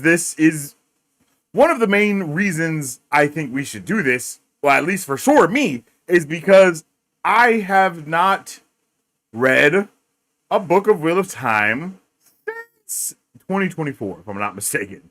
And that's because there was a ton of things that have happened from book 4, from book 3 to book 4, just in my own personal life of doing book club. So I was not able to do book club, but we back and we are now here and ready to get book club cracking. You know what I'm saying? Chat. So with that being said, I need a refresher. I think you guys could probably use a little refresher.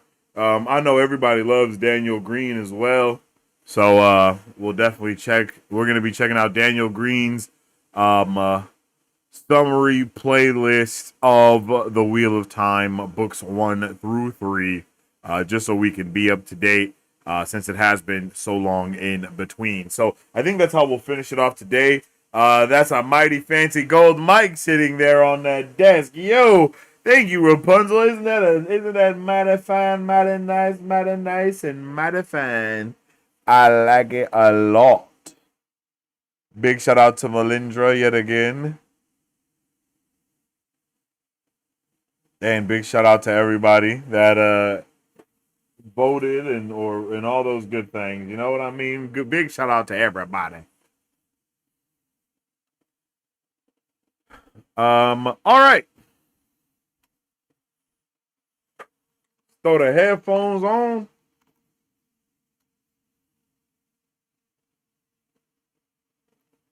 And let's get into it. Bam.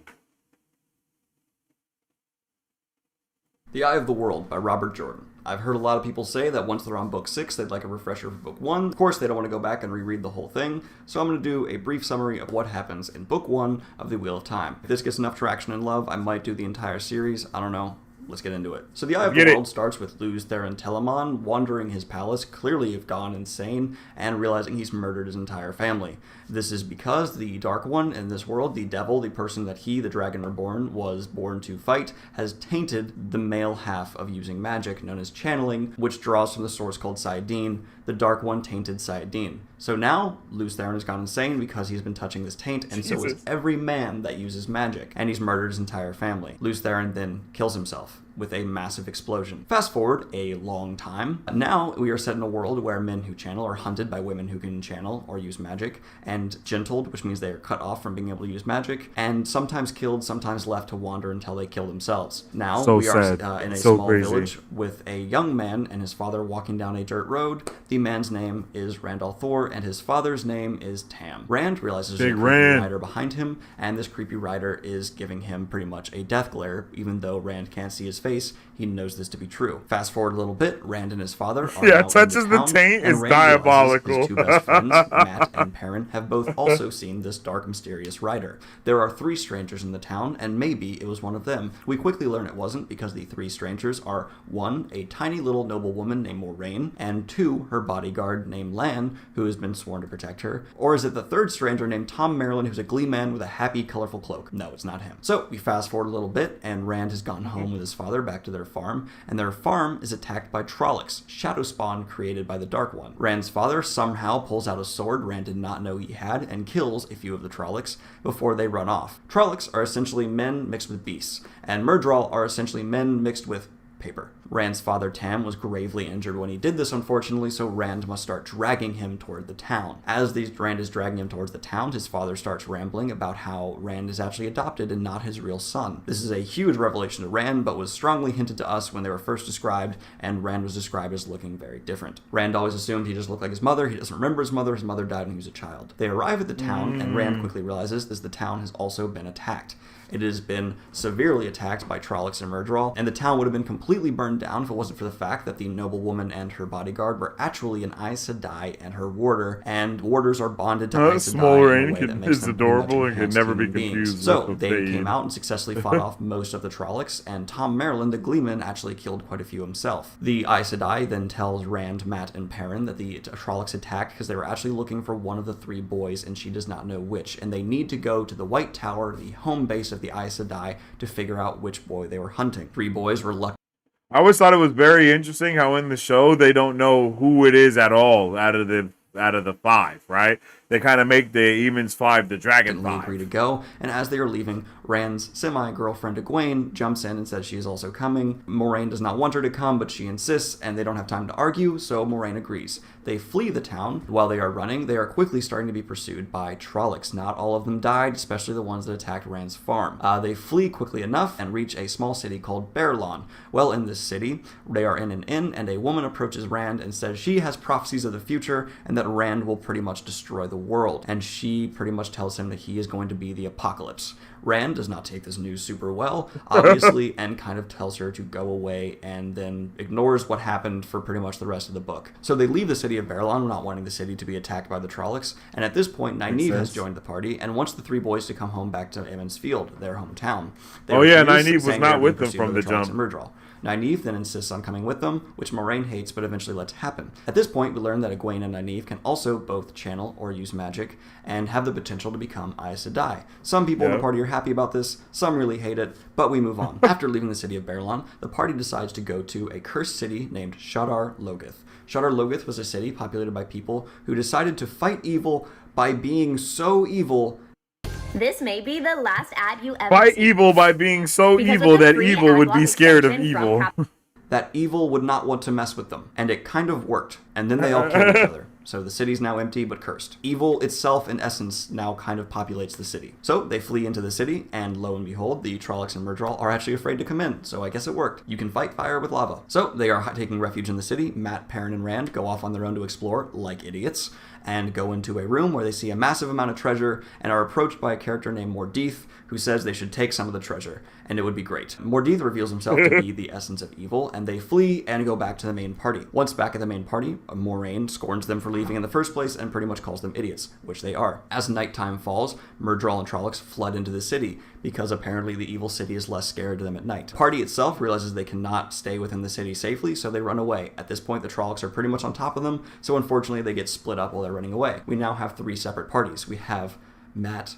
Rand, Tom Merrilin, the Gleeman, we have Egwene and Perrin, and the final party is Nynaeve, Lan, and Moraine. So, the first main party that we follow, the three, Tom, Mat, and Rand, are fleeing through the forest and come to a river where there's a riverboat. They quickly get on the boat as quickly as possible because there are Trollocs pursuing them, and the crew is pretty angry until they realize they are actually being pursued by Trollocs. And then they decide to let the three on the boat so they can get away. Tom, have you seen any of Todd Draws art? Through entertaining the crew with his one-man skills, art? and he begins to train Rand and Mat into being What? No, I crewmen. haven't We seen also learn that. at this point that Mat actually did take a piece of treasure from the cursed city because he is I haven't an seen idiot. that at all. They That sounds eventually reach a awesome. city called Whitebridge where the three get off the boat and are walking through the city when a Myrddraal seems to pop out of nowhere and attack them. Tom, in an effort to defend the two boys, throws himself at the Myrddraal and tells the boys to run. They do, and Tom dies, and we have a moment of silence for Tom. Rand and Mat then run off on their own and try to make their way Tom to dies. Camelin, the capital city of Andor, the country they are in, which was a predestined meet point for the party. They essentially pay their way by using Tom's trained Gleeman skills in different inns and eating very little and kind of just being on their own and sad, and they're not doing well. They're essentially beggars. And it's interesting to see our main characters struggle so much. I kind of enjoy that aspect of this. During this time, they are attacked by Dark Friends, and Rand kind of uses magic on accident at a high emotional point to kill the Dark Friends. I wonder at this point who the next Dragon Reborn is going to be. So the boys continue along the road and eventually do reach the city of Camelin. At this point, Mat is pretty much turning into a Smeagol-like character due to the dagger. He has essentially lost all of his original character and has just become a gigantic paranoid asshole. He is becoming skinny, not eating, and his eyes look demonic. They essentially rent a room in an inn, and Mat goes in the room and barricades himself in. Rand, at this point, meets a very nice character named Loyal, who is an Ogier, this creature, and they quickly become fast friends. Rand hears of a false dragon, a man who can channel who claimed to be the Dragon Reborn and try to raise an army to do that, but fails. Posting Is links being on paraded through the Google? city as Hey, I by the Aes appreciate it, Sedai who Rapunzel. caught him, and Rand wants to go see the false dragon. So Rand heads out to see the false dragon named Loghain, and while he's in the crowd, a beggar seems to approach him, and we learn that this beggar is actually Padan Fain, a merchant peddler from back in their original village. Rand presumed Padan Fain was dead, but now is very afraid and skeeved out by how Padan Fain looks. He does not look well. So Rand flees from Padan Fain to a wall. He realizes he can no longer see Loghain being paraded, so he decides to climb the wall. Rand climbs up the wall, sits on top, and watches Loghain go by. And as Loghain goes by, Loghain makes a lot of eye contact with Rand from a great distance, but he somehow makes eye contact and begins laughing. A lot. After Loghain passes by, Okay, that was kinda creepy. and Rand flips I out, was very not ready for startled, that. That and was falls off crazy. the wall. It turns out this is the princess of the capital city they are in, the daughter of the queen, Elaine Trakand. Couldn't get more stereotypical. Rand quickly befriends Egwene and her brother Gawain, who both seem to be nice people. Their other brother, Galad, then approaches and is clearly not a nice person. Galad Galad's dick. Galad calls for the guards, He is and a Rand is dick. quickly This is arrested true. and brought before the Queen. The Queen interrogates Rand of why he was there, but while she is doing that, her Aes Sedai advisor, right next to her, apparently can also see prophecies, and when she looks at Rand, clearly sees that he will bring around a basically second apocalypse and destroy a lot of the world, and she tells the Queen this. And the Queen lets him go, even though someone who can see the future just told her that. So,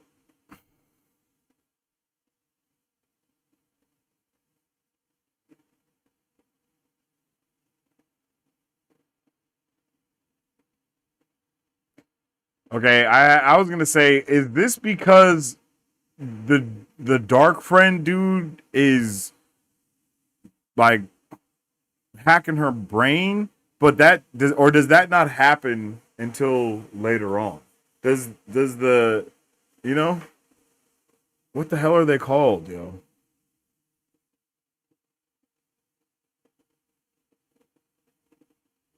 Their name is Doesn't even eluding interrogate me. him. Just kind of lets him walk out the front door after he just met her daughter.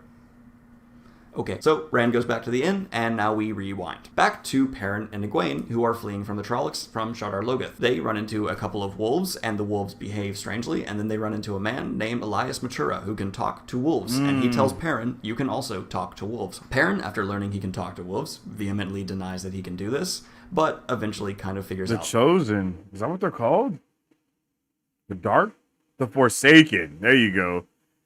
Yeah, I was like, The Chosen. What the fuck? That does not sound right, yo. You know, just a little dark friend slipping through there. I was like, that's definitely not the name.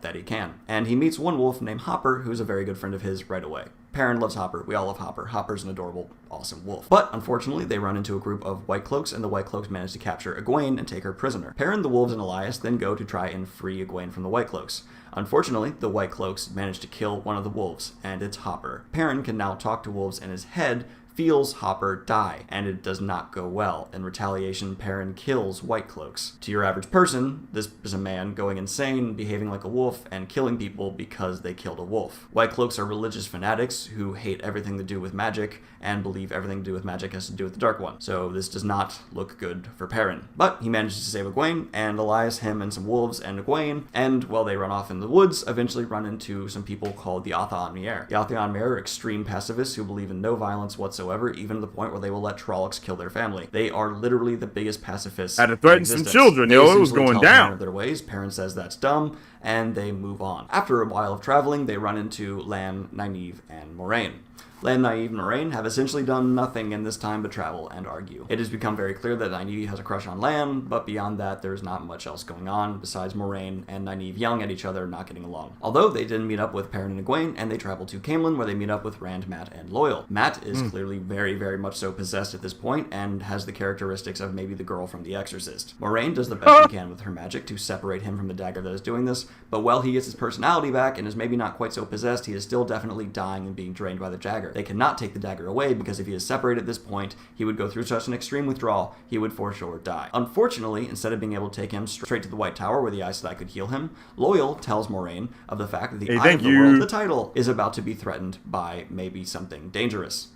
Moraine decides it is very important and crucial that they go and see if the Eye of the World is going to be attacked, and they must investigate. So they decide to take The title. Ways. Side note, the Ways are ancient portals that were made a yeah. long time ago. Essentially stone doorways. Tree is on the door. You take one leaf off, door opens, you go in. Every one step you take in this world equals roughly 100 in the real world, meaning you can move super fast. They take these ways all the way through to the Blight, or the borders of the Blight, where a couple cities are that continually fight the Blight, where the Dark One lives and sends his Okay.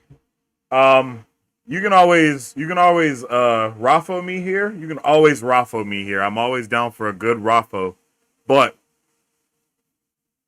I want to know how the ways work more in depth. Is that something that I cannot know until we get further into the books? Or is the ways as we know it in book 3 how it stays for the rest of the book? You can always Raffo me here. I'm just asking because I need a wormhole type of thing to use somehow, and I would like to dive into the metaphysics of how exactly the ways work, because that might be something that I want to tap into. Armies to try to break through the borderlands. Come out in a city called Faldara. In Faldara, they ask the head of one of these cities to help them go to the Eye of the World to see what is going on. He says no because there's a Trolloc army coming, and the Trolloc army is bad. And he needs all of his reinforcements possible to help him fight off this Trolloc army. Moraine says fine, she'll take the party on her own to go see if the Eye of the World is in danger. They walk off into the Blight, and after a while reach the Eye of the World, where the Green Man, the guardian of the Blight, is waiting for them. He is essentially, in my mind, the Jolly Green Giant. After inspecting the Eye of the World, which is a pure, untainted pool of Sayadine, Moraine realizes that there is no immediate threat and begins to leave. As she is leaving, two characters walk into the clearing. They are two Forsaken. Side note, Forsaken are servants of the Dark One that have been imprisoned with him for a long time. The fact that they are coming out is a very bad sign, as it means the prison around the Dark One is weakening. All Forsaken are essentially his greatest servants and are very, very good at what they do, killing and wreaking havoc through using magic. So these two Forsaken are clearly here to do something to the Eye of the World, and the Green Man decides to stop them. He attacks one of the Forsaken and manages to kill one of them. Green Man was not in the show anywhere, correct? Because I remember being like, yo, let's go with the Green Man and all that stuff. But also dies during the attempt. The remaining Forsaken now has to deal with our party.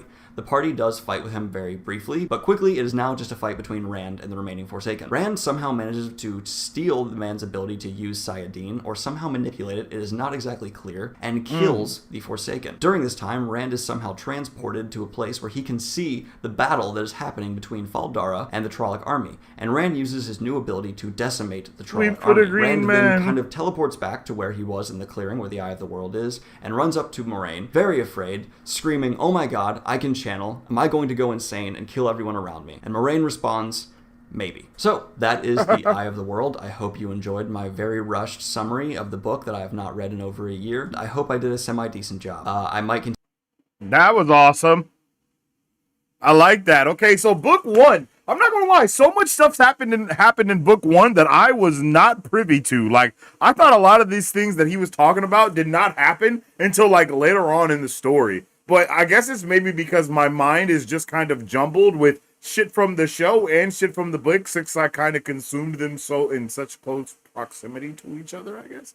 But yeah, wow, so much happened in that first book. God damn, I didn't know we did that much. Like, I'm probably gonna have to listen to these again after this to really lock in, because I'm like, holy shit, a lot of stuff happened kind of early on, and then a lot of stuff happened early on, period, in the three books, then like way sooner than I thought. Like, I thought some of the things that they were talking about didn't happen until later on, but damn.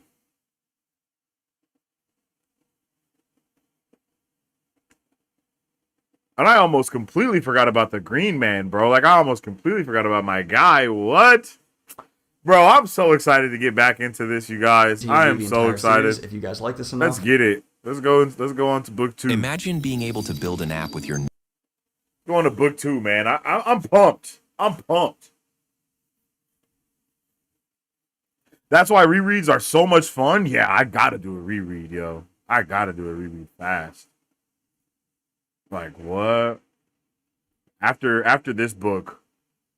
Because how many books are there in total? There's like 14. Yeah, I'll try to do a reread every, every percentage complete. Until we get to 100%. The Great Hunt, Book 2 of the Wheel of Time series, picks up a few months after our last book left off. Rand has been being trained with the sword by Land avidly over these last couple of months, and the story begins with him and Land fighting on top of a tower. During their training, Rand seems to be grabbed by the air around him and held like a man in jello. Well, Lan is swinging at him when this happens, and he lands a blow on Rand's side. Foreshadowing. Lan asks what happens, Rand tells him, and they both kind of go, After the training is done, Lan tells Rand that one day he might need to sheathe the sword himself. The subtext isn't really subtle. After this, we learn that the Amerlin seat... Side note, the Amerlin seat's the head of the White Tower, the leader of the Aes Sedai, and generally regarded as the most powerful political figure in all the land. The Amerlin seat is coming to the city, and Rand kind of decides that he might need to GTFO before she gets there. He's a man who can channel Doom to go insane, and her people are generally hunting and gentling and killing men who can channel. True. On his way Makes back sense. to his rooms, Rand runs I would into also Matt be and Perrin concerned. and Loyal, and kind of purposefully initiates a fight between them. Matt and Perrin accuse Rand of being kind of pretentious and trying to make himself into this false noble. Instead of trying to come up with excuses and explain the situation, Rand decides to make it worse so that when he disappears, they won't miss it. Loyal watches this fight happen and gets kind of sad. He's like a puppy watching his owners fight, and he just really wants the peace back. Rand, for various reasons, fails to leave the city. It was magic wind. I totally don't suck at the sword.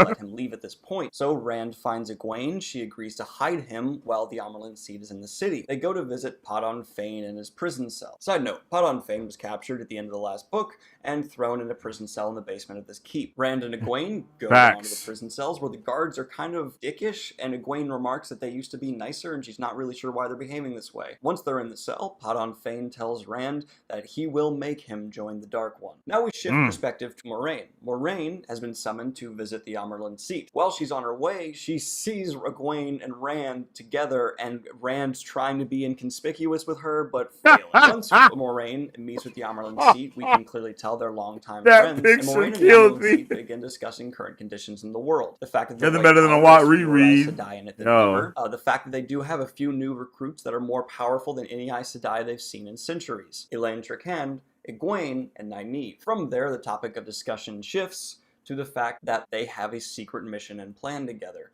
Moiraine tells the Amarlin seat that Rand al'Thor can channel, and she believes him to be the next Dragon Reborn. It's clear from the way they're talking that these two had this plan together, and the Amarlin seat approves of training Rand to prepare for the last battle. The Amarlin seat also produces the Horn of Valir. Side note, the Horn of Valir is a magical horn that summons undead heroes back to life to fight for whoever blows it, and the appearance of the Horn of Valir is also the sign that the Dragon Reborn will soon arrive. The Amarlin is also in possession of one of these seals of the Dark One's prison. Problem is, double it's broken. crazy. This is a sign that the Dark One's Triple prison is crazy. weakening because these seals are supposed to be unbreakable. We cut to that night. Grand is sleeping in Egwene's room, and he is Side note, I'm so happy that he's talking slower than he was in the last one, bro. He blew through that first book, bro. it's broken. This is a sign that that the Dark he was One's going prison is too quick. weakening because these seals Oh, are I'm so supposed sorry. to be unbreakable. We cut to that night. Grand is sleeping in Egwene's room,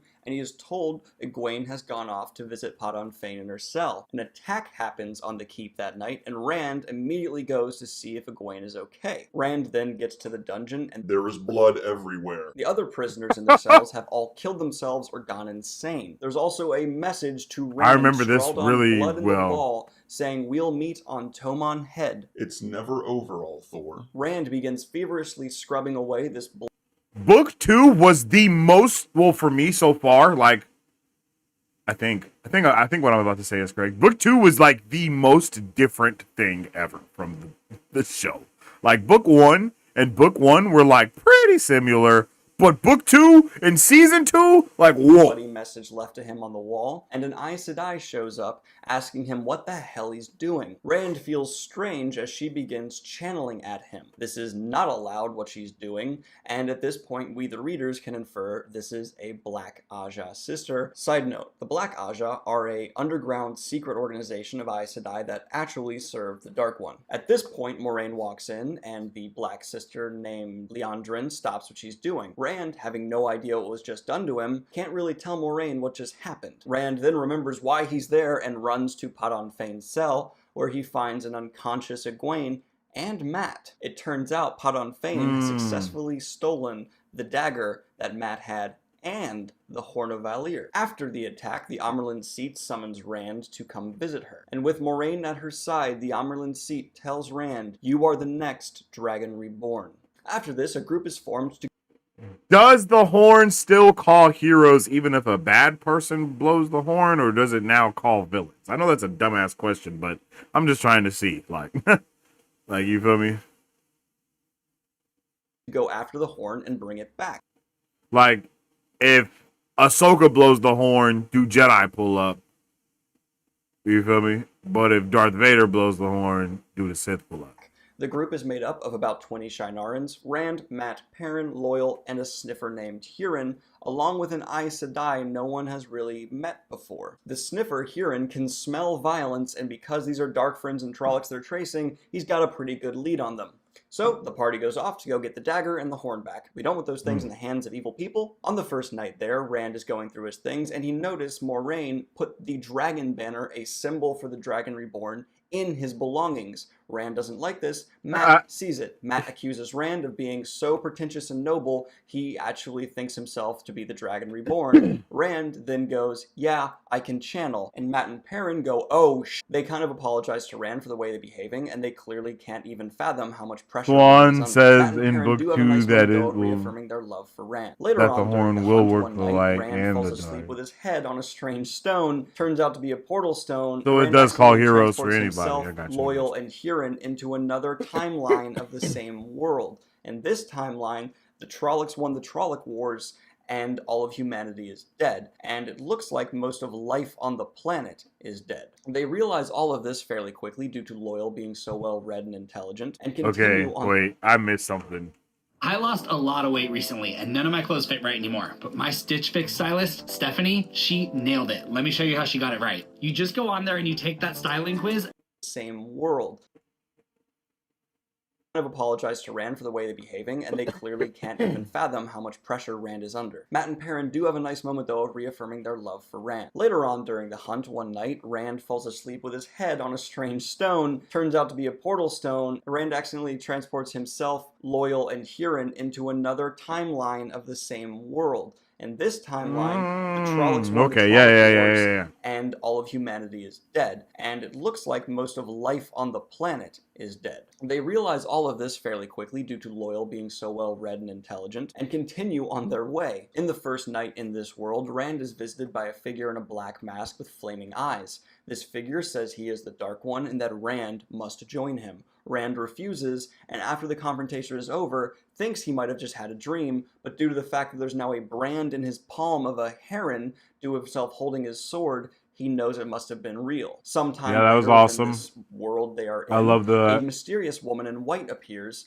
and begins immediately trying to seduce Rand and tempting him to pursue power. They have been following the same trail this time due to the fact that Huron can still strangely smell the same vile trail, and eventually they find another portal stone for them to go through. They successfully get to the portal stone. Rand channels to get them back to their timeline and succeeds. They then realize that the trail they're following is Insane that we're gone, and going they have actually been multiversal in following this of shit. where the people they've Like, been hunting so live. They then insane. set a trap waiting for the thieving party to arrive. The thieving party arrives, Rand and Loyal sneak into their camp, and successfully steal back the horn and dagger. They then flee to the nearest Celine, town, the which is totally a normal, giant chill, excavation non-villain going girl on. hanging out in a Rand, portal walking by world this with giant monsters. excavation, Just is girly inexplicably things. drawn to it and cannot Yo, release legit Sayadin insanity. or the magic within his mind. He's then pulled away, they go into the town, and they stay the night there. This strange woman that's been with them this whole time, named Celine, vanishes, and the next day is nowhere to be seen. Rand, fairly sad he's lost his new friend, says they must continue on to the city of Carian. They do, they continue on to the city, and they get an inn there. They decide to wait in the city, thinking it's safe from dark friends, for the remaining Borderlanders and friends to catch up with them. While they are in this city, Rand starts immediately getting letters and invitations from local lords inviting him to their balls. Rand's response to Hey, that shit was crazy. It was so wild. As soon as he pulled up, everybody was like, "My lord, y'all come here." Yo, that was so cool. Like, to be able to see how the wheel truly turns around Rand no matter where he goes, it's amazing. You know what I mean? It's like everything is just like swirling around him at all times. It's almost like he is the center of a solar system that is the center of a galaxy, and everything is just moving around him while it's also moving. And you know what I'm saying? Like, that shit is crazy. this for some reason is to burn all of the letters in public saying he's not playing their stupid political games. One day while in the city, Rand also runs into an old familiar face, Tom Marilyn. He actually managed to survive the encounter with the Murdral and has been doing well, except for the fact that he now has a permanent limp. On the way back from meeting Tom, Rand and Loyal are headed back to their inn when they are attacked by Trollocs. These Trollocs somehow manage to blend into the city in a complex way I'm not going to get into. While trying to escape the Trollocs, Rand and Loyal accidentally burn down the entire Illuminators Guild. Side note, the Illuminators Guild are essentially a guild of people who are the only people who know how to use explosives and make fireworks. They then run Shout back out to their the inn, Illuminators trying to Guild desperately that we make never sure got to Huron's see okay and the Horn and like Dagger are that in both the safe. show. But when they get there, Huron has clearly been severely injured, and the inn is burning down. The dagger and horn have been taken back by the Dark Friends. Now we have to snap Again. back to the main hunting party on the day that Rand, Huron, and Loyal disappeared. They all freak out, realizing their sniffer, the one person who can actually keep track of the people they're hunting, are gone, and that's when Perrin realizes he needs to step up. Perrin can still talk to wolves, and he realizes he can communicate to the wolves and ask them where the people they're chasing are going. He goes up to Ingtar, the head of the party, and tells him what he can do. Ingtar accepts Perrin's abilities, but says don't tell the rest of the party, just tell them you're also a sniffer. They continue to follow the thieves for a long time. Facts. The Aes Sedai that's with Like, them man, just seems keep that to shit be to very yourself, curious G. about Perrin and Mat and continually asking about their paths and Rand. Also on their trip, they run into an Aiel. Side note, Aiel are a warrior-like society that live in a distant land, and we'll get more into them later. We fast forward a little bit, and Perrin realizes Rand has successfully stolen back the Horn and Dagger. He realizes this because the wolves tell him, and the wolves actually have a lot of respect for Rand. They continue following Rand and his party all the way to the city of Carrion. They arrive, go to where they think Rand is staying, and they get there right as Rand comes out of the burning inn, realizing that Huron's been injured and the Horn and Dagger are gone. Bad timing. Now we need to snap all the way back to Egwene, Nynaeve, The Illuminators and Moiraine. must exist They're in on the their show way to because the Celine White tells Tower. Rand We to learned use that Nynaeve fireworks. has a block that prevents that's her true. from using magic unless she is angry. They do begin training immediately, though. Even on the way back, they are personally taught by the Amerlin Seat. It does not go well. We also learned that Egwene might be a dreamer, someone who can predict the future through dreaming and also walk in the world of dreams. During their first few days, I still don't Egwene and understand Nynaeve that. also meet the daughter of Andor, Elaine, and become fast I don't think we've friends, got into and they also meet a the woman dream named world Min, metaphysics being and the all of same that woman who yet. foretold Rand's future back in Book 1. Also, very quickly, Nynaeve is made the rank of Accepted, which is the second level in becoming an Aes Sedai. Liandrin, the Black Aja sister from before, instructs Egwene and Nynaeve to come with her to Tomon Head because their friends are in danger there. Min and Elaine also join them for the trip. They travel through the ways, and once they're there, of course, Liandrin betrays them. She gives them over to the Shan-Chan. Side note, the Shan-Chan are an invading Jesus. force from a foreign land that has taken a country and a city called Falma, and this is where Tomon Head is. The Shan-Chan hate people who can channel, collar them with magical collars that prevent them from channeling unless the person holding the leash allows them to. They serve an empress and claim that they have a natural birthright to retake this land, since they are the descendants of the last empire that held this land. Min, Elaine, Diabolical. and Nynaeve manage to Straight escape diabolical. during this handover, but Egwene is taken prisoner and becomes Domani, or a colored one. Snap back to Rand and his group. They learned the horn was taken to one of the actual lord's palaces, a lord that Rand has an invitation to go see. So they go to his palace for a party. And Tom is performing there, yay! They quickly realize the horn is no longer there and has left through a way gate. Rand talks to Tom for a bit at this party, and a dark friend tells Rand that he must go to Tomon Head to meet Padan Fain there if he wants to get the horn back. The party leaves the party.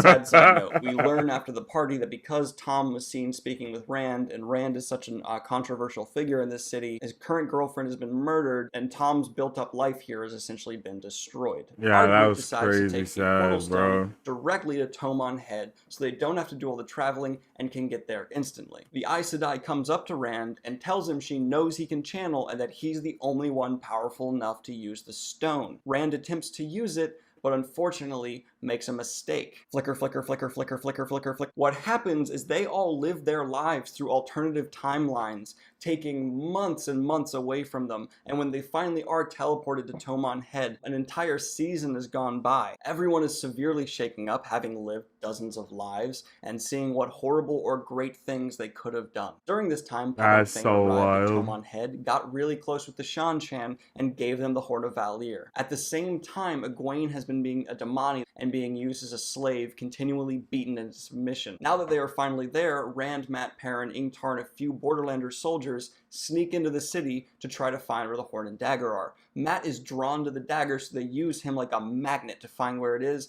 and they sneak into the palace. And of Damn. course, it's an ambush. Absolutely At diabolical. the same time, Egwene is being rescued by Nynaeve, Min in a lane. Rand's group manages to fight off the ambush. Rand is confronted by a Blade Master of the Shan Chan. Rand manages to actually defeat a Blade Master by seeking the Void, a basically half-using magic, half-not form of meditation. And during this fight, Matt cuts somebody with his dagger, which he now I has guess I back, did know it and was the half person magic. he cuts turns into a diseased black husk of disgusting. So the party does successfully get out with the dagger after having some pretty gross things happen. And at that moment, a White Cloak army decides to attack the city. They are literally stuck between the Shan Chan and the White Cloak religious fanatics. Diabolical. So to survive, Matt decides to blow the horn of Valir and summon an army of undead heroes back to life to fight for them. A huge battle ensues, at which point Rand is transported into the sky and he fights the man in the mask with the fiery eyes. Rand manages to stab and severely hurt him, but at the same time Rand is stabbed in the stomach with a black staff and has this horrendous festering wound on his side. Rand falls from the sky,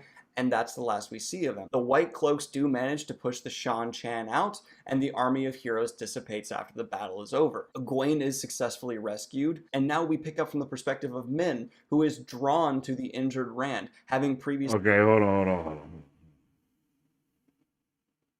and severely hurt him. And in the mask with the fiery point, Rand is transported into the sky, and he fights. Rand is transported into the sky. Are you telling me these dudes was in the air squabbing, like flying in the air, flying, fighting? Is that what the shit that means? Did I miss something? Are they flying in the sky like Dragon Ball Z characters catching the fade? Are fisticuffs ensuing in the clouds? Because I always thought that it meant more like they were like being projected in the sky, like their battle was being projected in the sky. Like, I don't even know how to say it, but like, not that they were physically in the sky flying and catching absolute fisticuffs. That's not what I thought was happening. I might be wrong. Maybe I'm just interpreting what he's saying incorrectly, but I thought it was more like there was a super projector screen and their fight was being projected into the sky like that. Not that these... Bruh. I need answers. Because if these dudes was in the air... If these dudes were sword... Bruh. I need to know what the fuck I'm... I need to know if I'm tripping, bro. Fights the man in the mask with the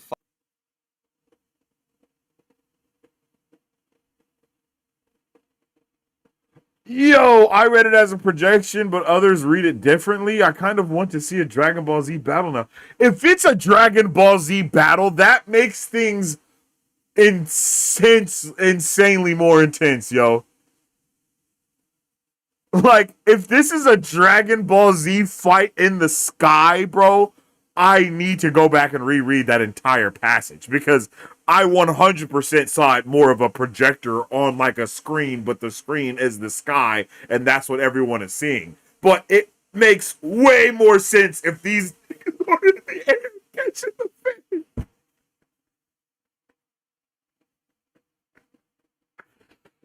Bruh, if they're in the air catching the fade, this just went up at least 3 levels. I'm not gonna lie to you. fiery eyes. Rand manages I'm to so glad stab they and didn't do severely that in the hurt show. Like, it's just the way that he said it. Like, battle ensues, at which point Rand is transported into the sky and he fights yeah, the man in the transported mask and with the fiery projected are eyes. completely Rand different manages stuff. to stab and severely hurt him, but at the same time Rand is stabbed in the stomach with a black staff and has this horrendous festering wound on his side. Rand falls from the sky, and that's the last we see of him. The White Cloaks do manage to push the Shan Chan out, and the army of heroes dissipates after the battle is over. Egwene is successfully rescued, and now we pick up from the perspective of Min, who is drawn to the injured Rand, having previously seen him fight in the sky. Min finds Rand unconscious and begins nursing him back to health and talking to his unconscious body. Min tells Rand how much she actually loves him. She has foretold that she will fall in love with him, and so will 2 other women. She has had many visions around Rand and has essentially known he's the Dragon Reborn since she first met him. He the Egwene shows secret up, clearly jealous that harem. Min has been maintaining Rand in such a way, and goes to fetch Nynaeve, who can maybe heal Rand. Rand wakes up a few days later Hearing that Egwene and Nynaeve and Elaine have been sent back to the White Tower to continue their training, Min is still by his side, and Mat has also been taken to the White Tower to try and hopefully successfully separate him from the dagger. Moraine also arrives at this point and tells Rand everyone saw him fight in the sky. Everyone knows Rand is the Dragon Reborn, and the word is spreading. So, that is book 2 of the Wheel of Time series. Everyone saw him fight in the sky. Bro, I need to know what the hell happened in that chapter, bro. Because if my boy was just all I see is them just in the air, just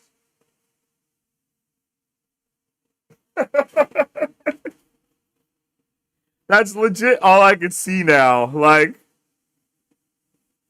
have I been thinking that this was live action when the whole time it was supposed to be an anime? You know what I mean? Like, that's how that makes me feel.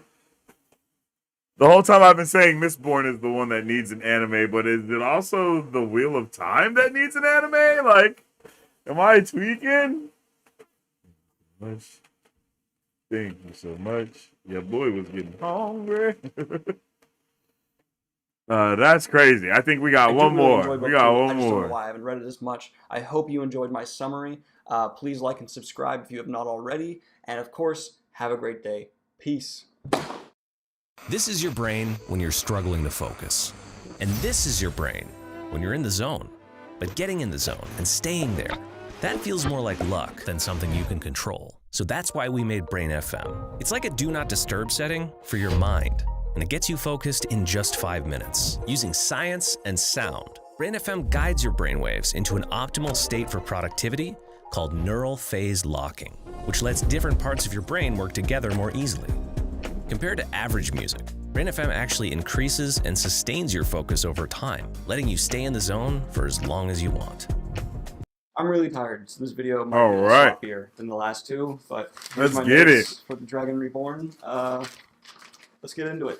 If one more person points out my inaccuracies, I'll burn their house down. So just to make things a little easier, I'm going to clarify a couple quick things right out the gate. The World of Thank Dreams is a world that certain people can enter when they're asleep, if you can't infer from the name. And in this world, they have complete control over the environment around them through their willpower. You can also do very specific things in this world, like move through need, where basically you say, I need this, and the World of Dreams will show you where it needs to go. The World of Dreams is very closely tied to the reality of this world. The second thing I'd like to clarify is what exactly this world is like. This world in reality basically has it so that reality is a factual fabric, and people can influence how this fabric is woven. And some people can influence it stronger than others. If you're one of these people that can influence the way the reality is woven, you are known as Talviren. Talviren have very strong influences in the seething and fabric of reality. Our three main boys in the group, Mat, Perrin, and Rand, are all three incredibly strong Talviren, maybe the most strong of all time. And the last thing I'd like to clarify is what exactly Kalandor is. Kalandor has been dropped offhandedly in the last two books a little bit, and it is basically the sort of power that is prophesied that the Dragon Reborn will claim this sort of power, and that will be the official sign that he is the Dragon Reborn. It is a magic amplifier, and so whoever wields it can now channel way more of the power than they could before. It amplifies your ability about 100 to 200 times, is my understanding. So Rand is already the most powerful magic user around, pretty much. So if he gets this thing, he'll now be a city destroyer at a whim level power. Getting where the book takes off. Why did I do that? Getting where the book takes off. It's been a few months since the end of the Great Hunt. So Rand, Perrin, Moraine, Loyal, Min, Lan, and the Borderlanders are hiding in the mountains. A bunch of people started fighting in the country that they were in, some in support of Rand and some trying to kill those who support Rand, because false dragons are scary, and a lot of people just hear a man who can channel, and they freak out. Rand is constantly arguing with Moraine because he really wants to go join the men who are fighting for him, because he sees it as people dying for him, and he's not even there to lead them, so he feels incredibly guilty. Moraine is saying if you go and join them, you'll get captured or killed, and you'll end up like Logain, either gentled or dead. During this time, Rand is showing some really creepy behavior, and especially Perrin notices it and is really concerned about his friend. Perrin confuses it for insanity, but we, the readers, can kind of infer that it's the incredible amount of pressure being put on Rand. If what's being said to him is true, and he's not a puppet of the White Tower, Rand is destined to destroy the world to save it from the devil, and that's kind of hard for a farm boy from the middle of nowhere to get his head wrapped around. Perrin has been doing lots of errands for Moraine during this time, and one of the errands he ushered in a woman who was a messenger from Moraine into the camp. She's actually one of the Tinkers, the people in the last book that I wrongly called the Othon Air. They're actually Tinkers, that are total pacifists. So Perrin feels very protective of her because she's such a pacifist. Well, that night, the camp is attacked by Trollocs and Myrddraal, and that woman dies right in front of Perrin. Perrin freaks out and is very sad Poor after he guy. sees this woman die. He also summons wolves to help during the fight, and they do. So a lot of Borderlanders are hurt, injured, or killed during this fight, and it's only really because of the wolves that not everyone is killed. Rand feels incredibly guilty because during the fight he tried to use magic to help, but couldn't embrace the source or access his ability to use the power, so he just kind of sat there and didn't help anybody and feels useless. For someone who thinks they're about to become the Dragon Reborn, maybe not the best ego boost. The next morning after the fight, after they're all recovering, Rand has disappeared, and Moraine draws conclusions that he's headed off to Tyr to get Kalimdor to just finally prove whether or not he really is the Dragon Reborn or just a puppet for the White Tower. Moraine is... My boy was like, forget all these shenanigans, bruh. Like, forget all these shenanigans. Am I him or am I not him? Finally prove whether or not he really is the Dragon Reborn or just a puppet for the White Tower. I like Rand, Moraine bro. is Rand is my furious guy. at this decision and sees it as Rand trying to force prophecy and has no idea what the consequences of that are going to be. So they realize the Borderlanders are too injured, killed, or beat up to really follow at a reasonable pace, so the party that goes after Rand is just loyal Perrin, Moraine, and Lan. Moraine sends men off to the White Tower to deliver messages to the Amerlin Seat and give the Amerlin Seat updates on what the newest developments with Rand are. And immediately as they begin to follow Rand, they notice that there's just a wake of weirdness left in his path. And the villages that he has gone through, usually playing flute and stuff like that to earn money on his way, the Dragon Reborn is playing flute. There are just incredibly odd twistings of chants where there's either like a streak of weddings that don't make any sense, or there's bags of gold found in someone's backyard, or just people dying, or new births, just all kinds of amazing miracles happening that logic can't really explain. There's two major events while they're chasing Rand that happen to this party. The first and foremost is at one of the inns they stay at, the innkeeper takes them out to... I really like that it's not fully explained that my boy is walking through cities and leaving miracles behind. I love that. a barn because he knows Moraine's nice to die and might be able to Like, heal it is, you know, things, but it's and not. shows Moraine, Perrin, and Lan and the group that his brother has essentially turned into a feral person and thinks he's a wolf and has the same kind of yellow eyes as Perrin. Perrin obviously is scared shitless by this because he sees a man who's lost himself to the wolves he can talk to and thinks, oh my god, am I going to lose myself to the wolves and think I'm a wolf and lose myself as a person? So this scares him away from talking to wolves even more than he already was. Moraine says there's nothing she can do for the man, and Perrin eventually frees the man from the barn, lets him go on his way. You're going to see a trend here with Perrin and freeing people. The second major event is while they're in this one town, there's a bunch of Hunters of the Horn. These Hunters of the Horn are incredibly douchey and keep bragging about the fact that they killed and engaged a bunch of Aiel and that they captured one of them, and the one they captured is hanging in the middle of town. While this story is being told, there's this woman who's constantly staring at Perrin with this really intense gaze, fierce gaze, and so Perrin leaves the tavern because he's just kind of uncomfortable. He goes out to the Aiel in the cage and decides to free him, because screw it, he's not going to let them have this person in the cage. After he frees the Aiel introduces himself as a Gaul and says that the story these men have been telling is obviously not true, and we all knew that. There's no way these dumb nobles could have possibly fought a group of Aiel and won. Unfortunately, while having this conversation in the middle of the street and not trying to hide, very predictably, some of the people who are guarding the cage, or the Hunters of the Horn, I forget really who these people are, see what they're doing and attack. Perrin and Gaul murder the people who try to stop them. So Perrin killed more people. The girl who was staring at Perrin very intensely in the bar is also seen in a dark alley watching them, and she saw what happened as well. And so Gaul runs off after the fight, telling Perrin he is also headed to Tyr with a bunch of other Aiel. Perrin goes, oh, that's interesting. I wonder if that's completely not related to why we're headed to Tyr. Prophecy about the dragon and stuff. Perrin gets back to the inn where he left from and tells Moraine what he did. She says, you shouldn't have done that. We are trying to keep a low-key profile, but you basically just murdered a bunch of people and now we need to leave town. So they go to the nearest ship, they pay for passage, get on, and as they're about to pull out, the woman, who is staring at Perrin very intensely, leaps onto the ship and demands access as well, and then goes up and tries to talk to Perrin. They have a very awkward conversation. Perrin's not really giving her much. She says her name is the same name as Lan's horse. Perrin laughs in her face. Then she says her name is Fail. Side note, Fail means falcon in the Old Tongue. The Old Tongue is a language that was spoken long, long ago, even before the last Dragon Reborn. Min said that in one of her visions, she saw a falcon on Perrin's shoulder, and now Perrin's kind of freaked out because he's like, oh my god, is this the Falcon she was talking? It's really obvious that this girl has a crush on Perrin, and Perrin just kind of not feeling it. So they continue together as a new group with this Fail girl kind of just following them. During this stage of the journey, Perrin starts going into the world of dream because he can talk to wolves, he can do this, and he starts kind of exploring this world on his own. And while he's in the world of dreams, he runs into Hopper, the wolf that he felt die, and it's really happy. Oh my god, turns out all wolves who die actually just come to the world of dreams. At one point, we do follow All dogs Rand go for to a heaven. brief period of time,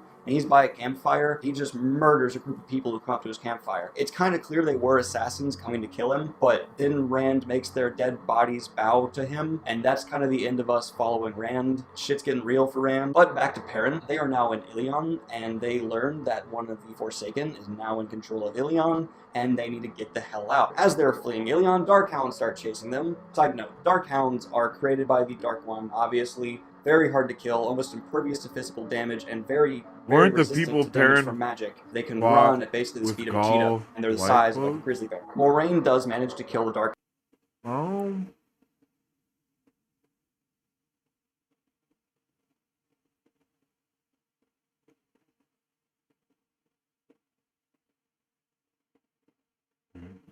yes, I think they were white Hounds cloaks. before they get to them, but she only accomplishes this by using that forbidden weave again, Balefire. So she evaporates these Dark Hounds with a very weak Balefire weave, and then she's very afraid that maybe the Forsaken felt what she did, and they continue fleeing. From here, they essentially get to Tyr, and they know Rand is in the city as well, already approaching the stone right away. Moraine says that she needs to get to the stone immediately, but during this time, Fail accidentally falls into a trap that was left for Moraine, and now Fail's been forced into the World of Dreams. Forgot how much the World of Dreams was in this book. Perrin decides that he's going to go into the World of Dreams after her, and goes into the same trap. He goes through this long many test things to free her. It's very clearly kind of this love thing that he's been oppressing, blah blah blah. He ends up saving her. He wakes up to Fail now caressing him, and they're very clearly having a thing. From here, we know that Moraine and Land went to the Stone of Tyr to try and find Rand and help him. Cut to Elaine, Nynaeve, Egwene. And these two are brought to the White Tower and immediately brought to the Amerlin seat, where they are scolded for leaving, even though it wasn't their fault, clearly. The Amerlin seat then tells them that they need to hunt the Black Aja, because they're only the real people she can trust, because the Black Aja just clearly tried to kill them. They were also given a letter from the Amerlin seat, allowing them to pretty much do anything they want to under her authority. Egwene also learns that she's a dreamer during this time, and she starts being able to dream walk. She starts trying to use the World of Dreams to hunt the Black Aja. Through various ways in the dream world, she learns that they need to go to Tyr to try and stop Rand from falling into a trap. So they go to Tyr, they get trapped, and it turns out they are the bait for Rand to get trapped in once he gets to the Stone of Tyr, essentially the keep. While they're trapped in the cell, Egwene enters the World of Dreams and manages to incapacitate the Black Aja sister guarding their cell, but the cell is still locked, and they're all still shielded and unable to use magic, so they're kind of still stuck there. Cut to Matt. Matt wakes up in Tar Valon after being healed and separated from the bad knife that has been plaguing his character for the first 3 books. He now is incredibly skinny and incredibly hungry, and his body is clearly trying to heal itself. He also has massive gaping holes in his memory. After he wakes up, he's visited by the Amerlin seat, who instructs him basically to stay in bed for many weeks and try to recover. Matt clearly does not like that and wants to get moving. He's also visited by Celine, the same girl. My bad, G. I was just a long munching time on ago little that Rand dealt McDonald's, with in the Great little Hunt. $5 Basically, all meal Matt deal. decides is that he wants to get out. Unfortunately for him, he has almost no money, and the Amerlin seat has given his description to all of the guards, and told them not to let him leave. Luckily for him, Egwene, Elaine, and Nynaeve come to visit him, and he tells them of their problem, and they say they actually need his help. Elaine wants to get a letter to her mother, the Queen of Andor, so she gives Matt one of the letters the Amerlin gave her, saying he can do whatever he wants under her authority, so Matt now has a way out, but he still has no money. Matt then decides to go walk around the White Tower for a bit, or go for a stroll, ends up in the training grounds where warders learn to fight, and challenges 2 young warders in training fight, Galad and Gawain, Elaine's brothers. These 2 are known as some of the best swordsmen that are Little currently being crunchy munchin'. trained to become warders, and maybe some of the best swordsmen in the world. Matt kicks their ass. Matt kicks their ass with a stick, and he actually puts some money down, so he earns a little bit of money. Very much so. Summarizing, Matt decides then to use the letter to go out in the city and maybe try to make some money gambling. He goes out in the city trying to make money gambling and starts winning. And winning, and winning, and winning. And someone tries to assassinate him, jumps off a bridge with the assassin, and he lands on the assassin. And he's fine. And this is strange. This is extreme amount of luck. Okay, Matt now has a luck factor amount of luck. After the assassin tries to kill Matt, Matt goes into one last tavern and miraculously runs into Tom Maryland, who is in a drunken stupor and clearly incredibly depressed that his last My boy girlfriend Tom died Maryland was and not doing going well. Matt out like a convinces Tom sucker, basically man. forcibly to join him on his trip to deliver Elaine's letter to Andor.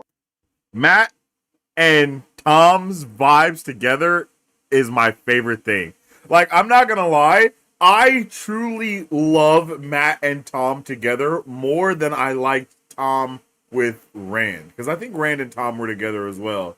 Like out of all of the pairings, Matt and Tom's pairing is like one of my favorite pairings. I'm not gonna lie. I know a lot of people love Tom in the books, and like I know some people were like, look, like they were feeling some type of way about me not liking Tom at first, because I really wasn't a big fan of Tom. I was like, yo, he's just Tom, whatever. But this book made me love Tom and everything that he's done up until this point, even more. Like I was just like, Tom is whatever. But when Matt and Tom were together, it just made me like both of their characters more, to be honest. Like I enjoyed Matt's character a little bit already, but he was like in that Schmeagle phase and all that. So I was like, eh. But seeing him, like seeing them just grow together in a way, and like seeing the way that Matt is forced out of his, like forced out of, like, I don't know if it's his comfort zone necessarily, but like they're both forced to do the opposite thing because they are so different that it makes them kind of balance out each other at the end of it. You know what I mean? I actually loved this scene in the show when they finally gave it to us. Yeah, literally. I want that buddy cop movie of Matt and Tom. Yo, I love Matt and Tom, for real. I might start reading this series. Lots of lore. Bro, so much lore, Sloth. It's crazy. Like, there is legit so much lore, brother. Like, it was so much lore. It was crazy. It's crazy how much lore there is. And it's good lore, too, baby. Like, it's some good lore. And they give it to you in good ways as well. To where there's no spoon feeding you with the Wheel of Time. I'm going to be so honest. There is no spoon feeding at all. Like, you got to be paying attention. Glasses on, ready, set, go. You got to have your pencil. You got to have your notebook, your pencil, your highlighter ready to go. Fast forward through a whole lot. Matt and Tom arrive. He was forced out of being possessed. I don't care. in Camelin, and Matt needs to go deliver the letter. Matt remembers Rand's story of climbing a wall and entering the palace that way, so he goes to the same wall, climbs up, and enters. While Matt is sneaking around the palace trying to find a way to deliver this letter, he overhears some people talking next to a window. Very luckily, he overhears one of these people talking about a plot to kill the daughter heir of Andor, Elaine, while she's going to Tyr. Matt has no idea why the people are going to Tyr, but he also realizes, okay, I need to prevent this from happening, so he realizes he needs to go to Tyr after he delivers this letter. He ends up in the throne room because he runs into a guard who's willing to take him to the throne room, and while he's there, he realizes the voice he heard talking about the plot to kill Elaine is the queen's new boyfriend, so the queen's new boyfriend wants to kill the queen's daughter. Matt realizes he can't tell the queen about this plot, so he decides to head to Tyr himself to go try to prevent this from happening. Him and Tom head to Tyr and spend many days trying to find where the girls might be or where the assassin might be, and they do manage to find the assassin. Matt at this point understands that he has a luck factor and starts randomly walking into various taverns, and on one of his random gallivants runs into the assassin because he recognizes him from when he peeked over the window and saw him back at the palace. Matt then kills the assassin and flees the tavern, but still now has the problem that there might be more assassins and he doesn't know where the girls are. He decides to continue his wandering random path, but Tom gets sick, so Matt takes him to a place where a woman dispenses medicine. This is actually where the girls have been staying while they've been in Tyr, and Matt learns that the girls have been taken prisoner by some of the Black Aja, and the trap was sprung, and now they're in the Stone of Tyr, so Matt decides to leave the sick Tom with this medicine woman and go break into the Stone of Tyr to get his friends out. He climbs some roofs, walks towards the Stone of Tyr with the fireworks and the spear at his back, and he's headed there. Yep. And then he runs into a bunch of Aiel on the rooftop, and the Aiel are not happy there's someone else as well on the rooftop with them. Matt manages to talk his way out of it, this is so fucking cool, bro. And Matt agrees. Goes to the stone, puts a bunch of fireworks in a crossbow slit and sets them off, blows a hole into the stone, and then walks on it. Matt then heads to the cells, manages to find the cell that has Elaine, Gwaine, and Nynaeve in it, and has a woman who's barely been incapacitated outside, manages to unlock the cell, opens it, and there are the girls. But instead of saying thank you, they kind of give him shit and walk off. During this they time, go off on bro. They don't kind of give him shit. They're like they gotta go off on bro for a smooth like 5 minutes. They just go off on Matt after he just saved their lives. And I was like, what the bloody hell? A bloody thank you would have been nice. That They shit eventually was, started attacking the Stone of that shit Tears, was and crazy. because of some prophesied stuff, we now know that the Aiel are the people of the dragon, or a group of people that will be known to fight for the dragon. And now we cut to Rand. Rand is now walking through the Stone of Tear and is approaching Kalendor. He's clearly not exactly stable from the inner dialogue we're hearing from him, and suddenly, Bilal, one of the Forsaken, is there encouraging Rand to go and take the sword. Rand refuses and instead tries to That's what attack he looked Bilal. like? A small fight happens, but Moraine manages to sneak attack Bilal and again kills him with balefire. Moraine then tells Rand that yes, it is time to take Kalendor. But then something attacks her, and we see the man that has been harassing Rand with the fire eyes come out, challenge Rand. A small fight happens, Rand realizes he's gonna die, so he does Bruh. Are you telling... Wait, am I just now realizing that... No. jump for Kalendor and grab it. At this point, the man with the fire eyes starts fleeing, and Rand starts chasing him. Rand follows this man for a good bit and manages to track him down and actually does kill him. So did Rand just kill the Dark One? No. Because this personality is behind a physical body, it's pretty obvious that it's not the Dark One. There's a bit of confusion about this, but Moraine pretty much says it's absurd to think that the Dark One would leave behind a physical body. So it's more likely actually one of the Forsaken who had gone insane in their time in prison and started thinking they were the Dark One. Due to some conclusions they draw, they think it might be a Shamael, one of the Forsaken, but they're not entirely sure. Main thing we learn here is that the Dark One hasn't even stirred from his prison yet, and all this chaos has happened. So that's the end of book 3. I'm Crazy. sorry for this one being a little more I'm extremely tired, working a job, Crazy, now, and a few other bro. projects going on. Crazy. Let's go, bro. That's awesome. That's awesome. I'm so hyped, yo. I'm so hyped. We're at such a dope point in the story, chat. Let's go. We're at a good point in the story. I don't even know where this next book is going to start. I can't believe that there's no prologue in book 4. Like, honestly, that is just insane. That's just insane, bro. I was not prepared. I was not ready. But I am hyped and I am excited, bro. Like, wow. Book 3 is a banger. I forgot how much I loved book 3. Like, book 3 was a good ass book, bro. Book 3 really did hook me. Like, I was already hooked because I loved it. But book 3 was like, nah, bro, you don't even know. Like, nah, bro, you don't even know. There's nothing but, like, you think you knew lore, buddy? You think you knew lore? That's literally how I felt reading book 3. Like, you think you knew something? Nah, bitch, you don't know nothing. Sit your ass down. I was like, okay, whoa, my bad. Whoa. You don't have to call me no bitch now. Don't be calling me out my name, motherfucker. You know what I mean? That's how I felt. It was crazy, bro. It was honestly insanity. But big shout out to Daniel Green for these videos. We'll probably be using all of the videos in Daniel Green's series. I don't know why there's 25 of them. There's only 14 books, I thought. Like book 3, I just love book 3 so much. Yo, I just love book 3 so much. So I'm excited that we're about to get into book 4, because I'm happy that we're about to get into book 4 because I absolutely love season 3. Season 3 was my favorite. Book 3 was my favorite so far, but season 3 has a lot of stuff from book 4 from what you guys have told me. So that just has me even more excited for book 4 because I'm like, bro, I already love book 3 and book, you know what I mean? Like, I'm so excited, bro. I can't even begin to explain it. And we went through so much.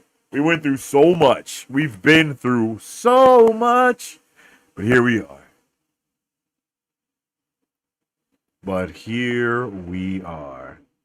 OMG, I just remembered Wheel of Time as vines. As vines? What do you mean? Like vines? Like video vines? Like the original TikTok vines? Or do you mean like literal vines? Like tree vines?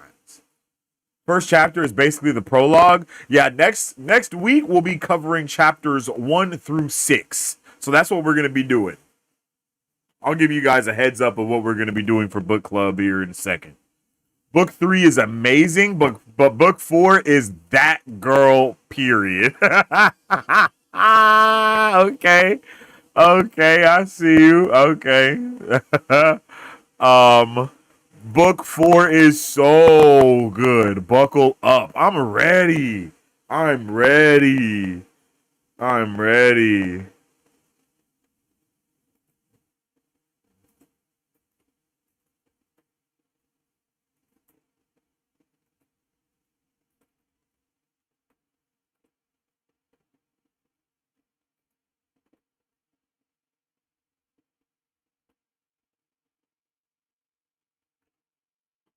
If you have time, pull up those raw drawings. They're delightful. Oh, yep, I got you.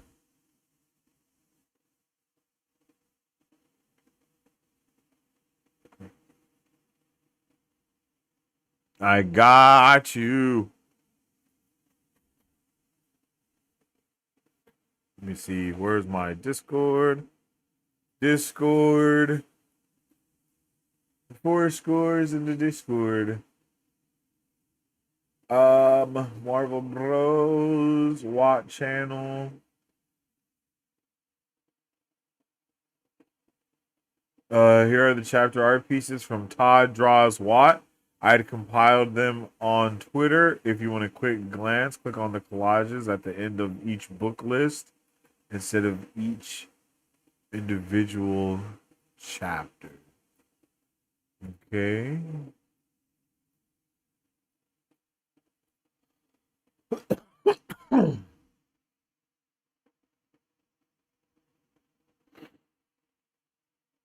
Oh, okay, okay. I see what you're saying. Eye of the World collages.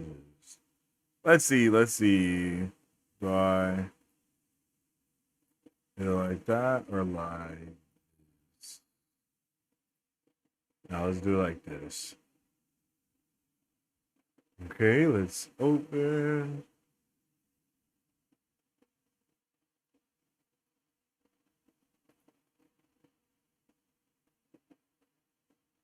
Okay. So backwards we shall go.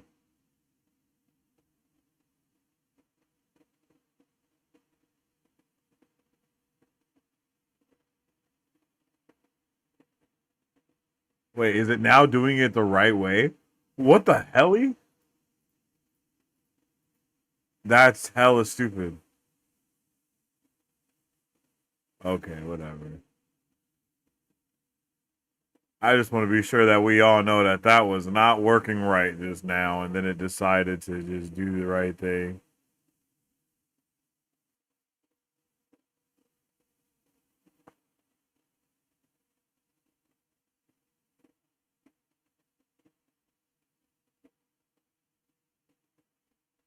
Yep, I'm opening everything so we can look at them.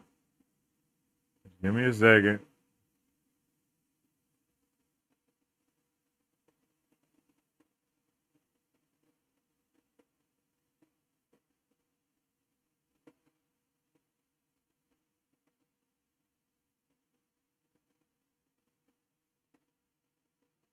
Boom. Does he do these for? Did he do these? Whoa. Did he also do this for the rest of the book, or did he just do it for the first 3 books?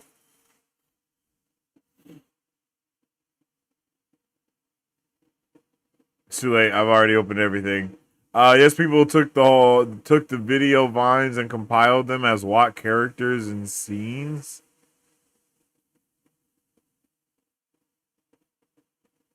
That's crazy. That's insane. They did it for the Cosmere too. You're gonna have to show me what you're talking about. I definitely want to know. Because I feel like I know what you're talking about, but also I feel like I want to see it for my face. Yo, this is dope.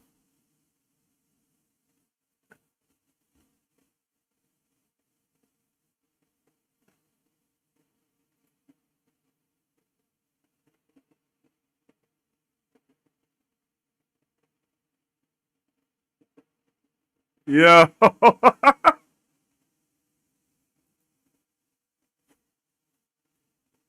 this is hella cool. Nar smart.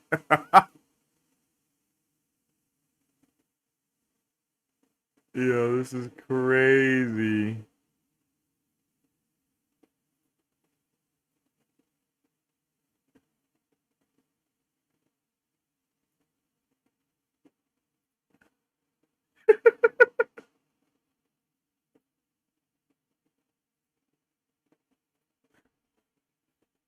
We ferment Theron.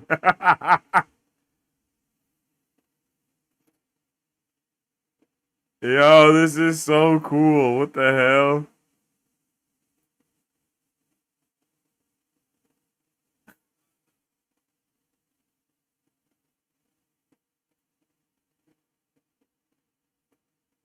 Yo.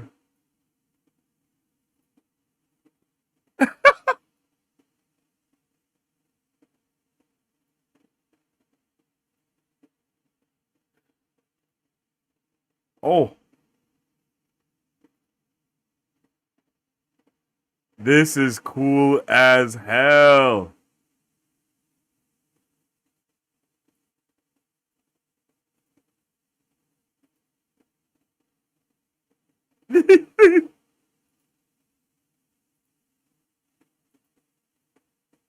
Oh, I didn't even know that was possible.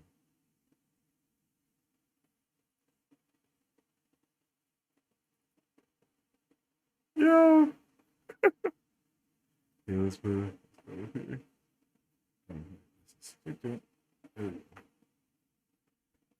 This is crazy, yo.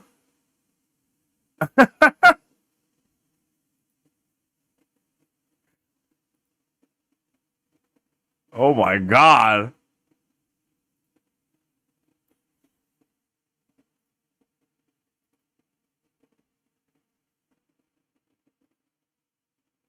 Oh. Oh my goodness.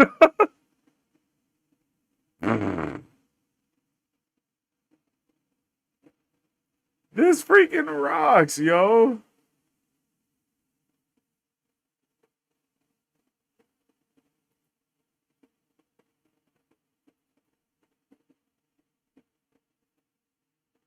Oh my goodness, this is so cool, bruh. Look at that. This is beautiful. Shout out to Todd doing the damn thing.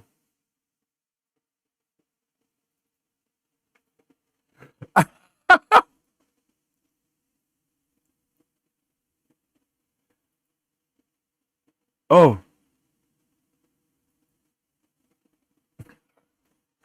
This is cool as hell. This man stands at the heart of it.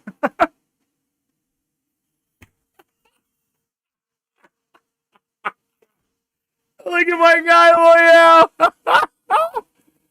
Ew. Oh man.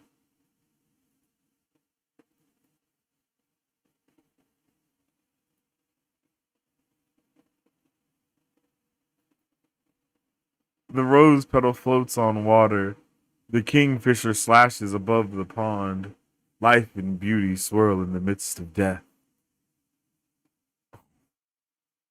Hell yeah.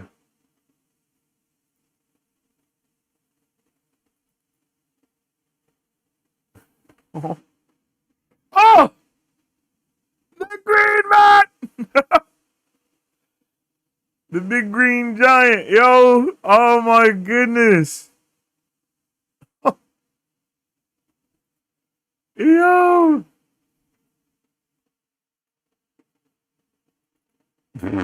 The banner and the broken seal. Yo, this is cool as fuck. Yo. That's super cool. Oops. Oh!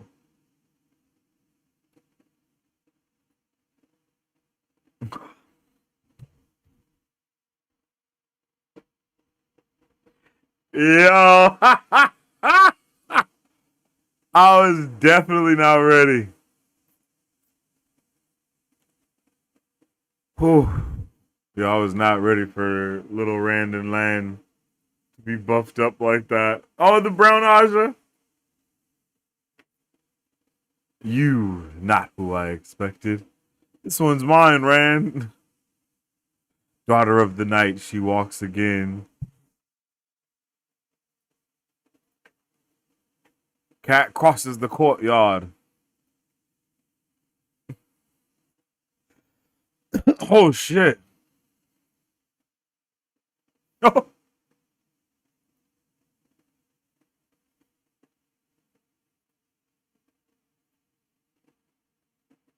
Woven in the pattern.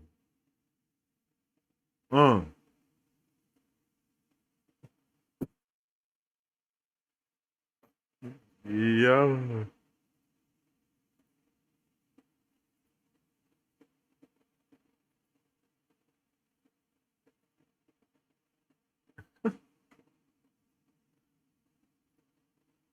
Gotta set these to Daniel Green's reading of the books.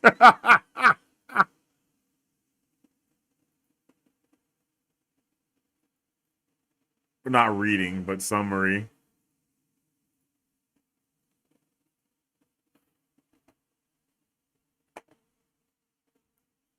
Damn.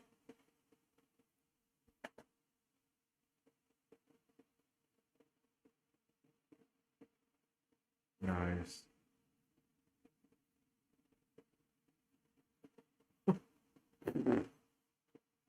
Not throwing the letters in the fire.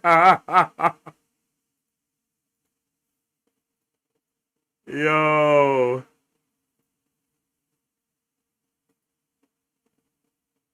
I cannot leave yet, Zira. I have another man to kill first. Setting, Sofu. Flicker, flicker, flicker, flicker, flicker. Among the elders.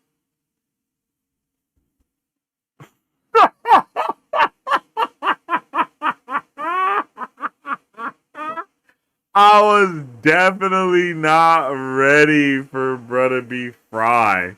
That shit killed me. This is cool. This is so cool though. Like all the different versions. Not a BB-8 Rand and a Lego Rand. That's so dope. How creative. That's so creative, bro, for real.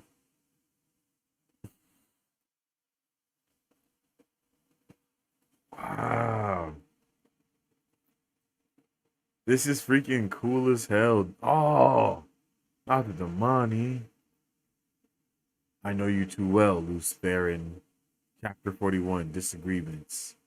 My melons! Hashtag, cabbages! Foam.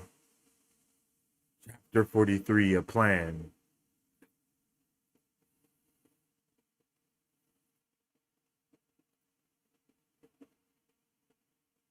Chapter 44, Five will ride forth. Chapter 45, Blade Master. Chapter 46, To Come Out of the Shadow. Chapter 47, The Grave is no bar to my call. These are so freaking cool, bro. Chapter 48, First Claiming.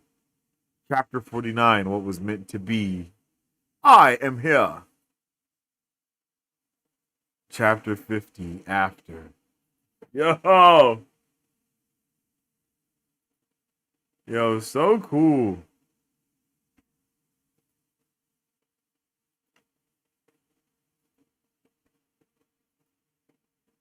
Yo, this is so unique too. Like,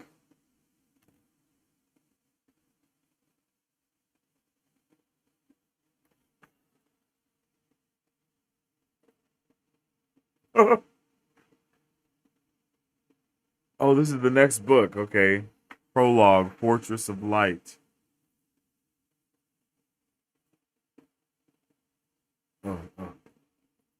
Prologue, Fortress of Light. Chapter 1, Waiting. Chapter 2, Sidene. Chapter 3, News from the Plane. So cool, bro. Oh! Chapter 4, Shadows Sleeping. Chapter 5, Nightmares Walking.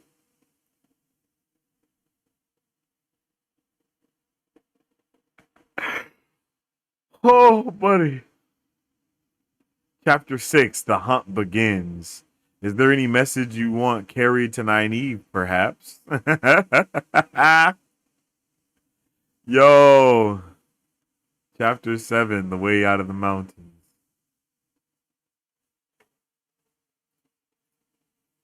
Chapter 8, Jara. Oh yes, the steading are wonderful. There is such peace there under the great trees. You humans may have your... Oh shit, wolf dreams. Oh! Secrets. Tarvalon. These are gas.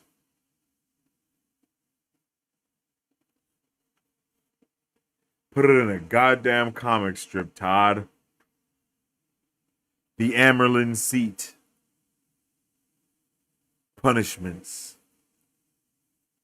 What the bearer does is done at my order and by my authority. Obey and keep silent at my command. Luan Shanche, Watcher of the Seals, Flame of Tarvalon, the Amerlin seat.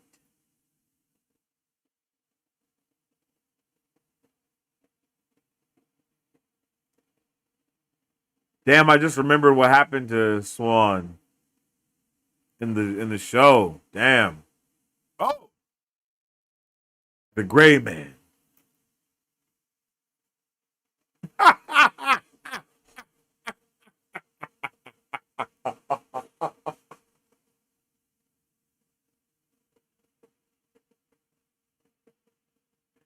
Bruh. Bro, this is crazy. The Red Sister. Healing. Mia Allende Aisadai Kabalin Misen Ye Inde Muagde Aisadai Misen Ye Mia Allende. Whoa. Not the cheeks out. Awakening. What kind of glory? The world of dreams. The price of the ring. To be a green means to stand ready. How are there not more posters of this right here?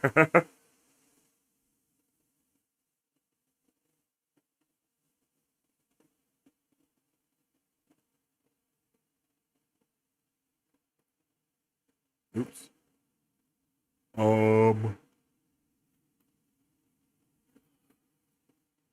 Ah. Scouting and discoveries.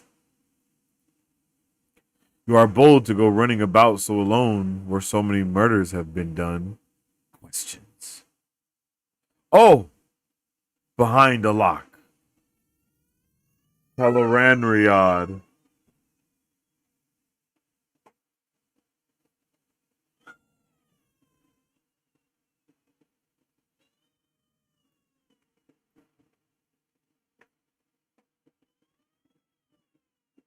A way out.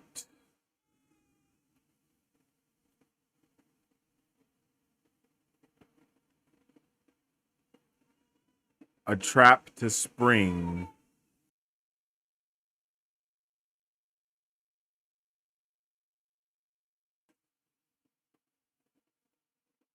The first toss. The woman of Tanchico.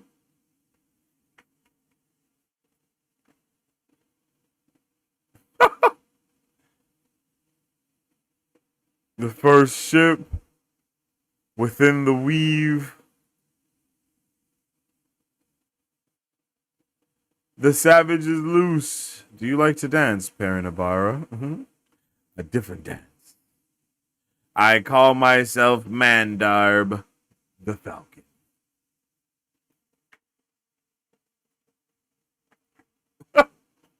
Daughter of the Night. Oh, fires in carrion. Maidens of the Spear. Threads in the pattern. Damn, that's so fucking cool. A hero in the night. A Hunter's Oath. Easing the Badger, which sounds crazy. Shadow Brothers. Hopper! 10 out of 10 scream right there. Oh, shit. Hell yeah. Look at Moiraine. With the shit don't play around. Camelin. A message out of the shadow. To race the shadow.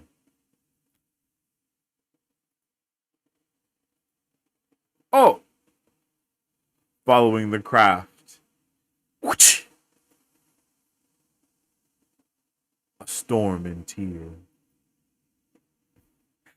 Buff.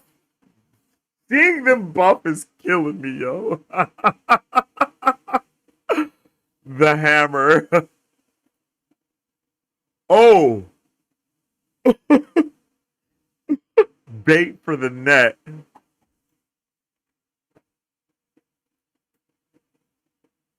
Oh. A flow of the spirit. Into the stone. Woo! I am the dragon reborn. What is written in prophecy. Oh, people of the dragon. Varen's owl. Woo-hoo. Yo, that's cool as helly. Puff Perrin. Buff Perrin is killing me, yo. Look at him. Ow!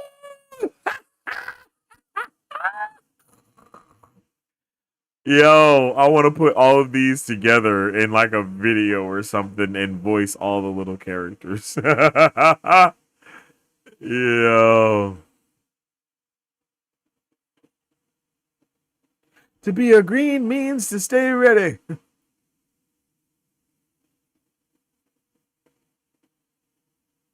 I call myself Mandarb. That's dope. Yo, big shout outs to Todd Draws, yo. Big shout out to Todd Draws Watt, because this is super cool.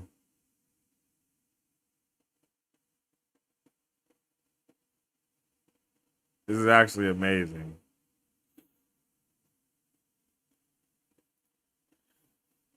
What is up, Super Fam? Oops. How's it going, everyone? Oops. Welcome to Marvel. Let's just go here.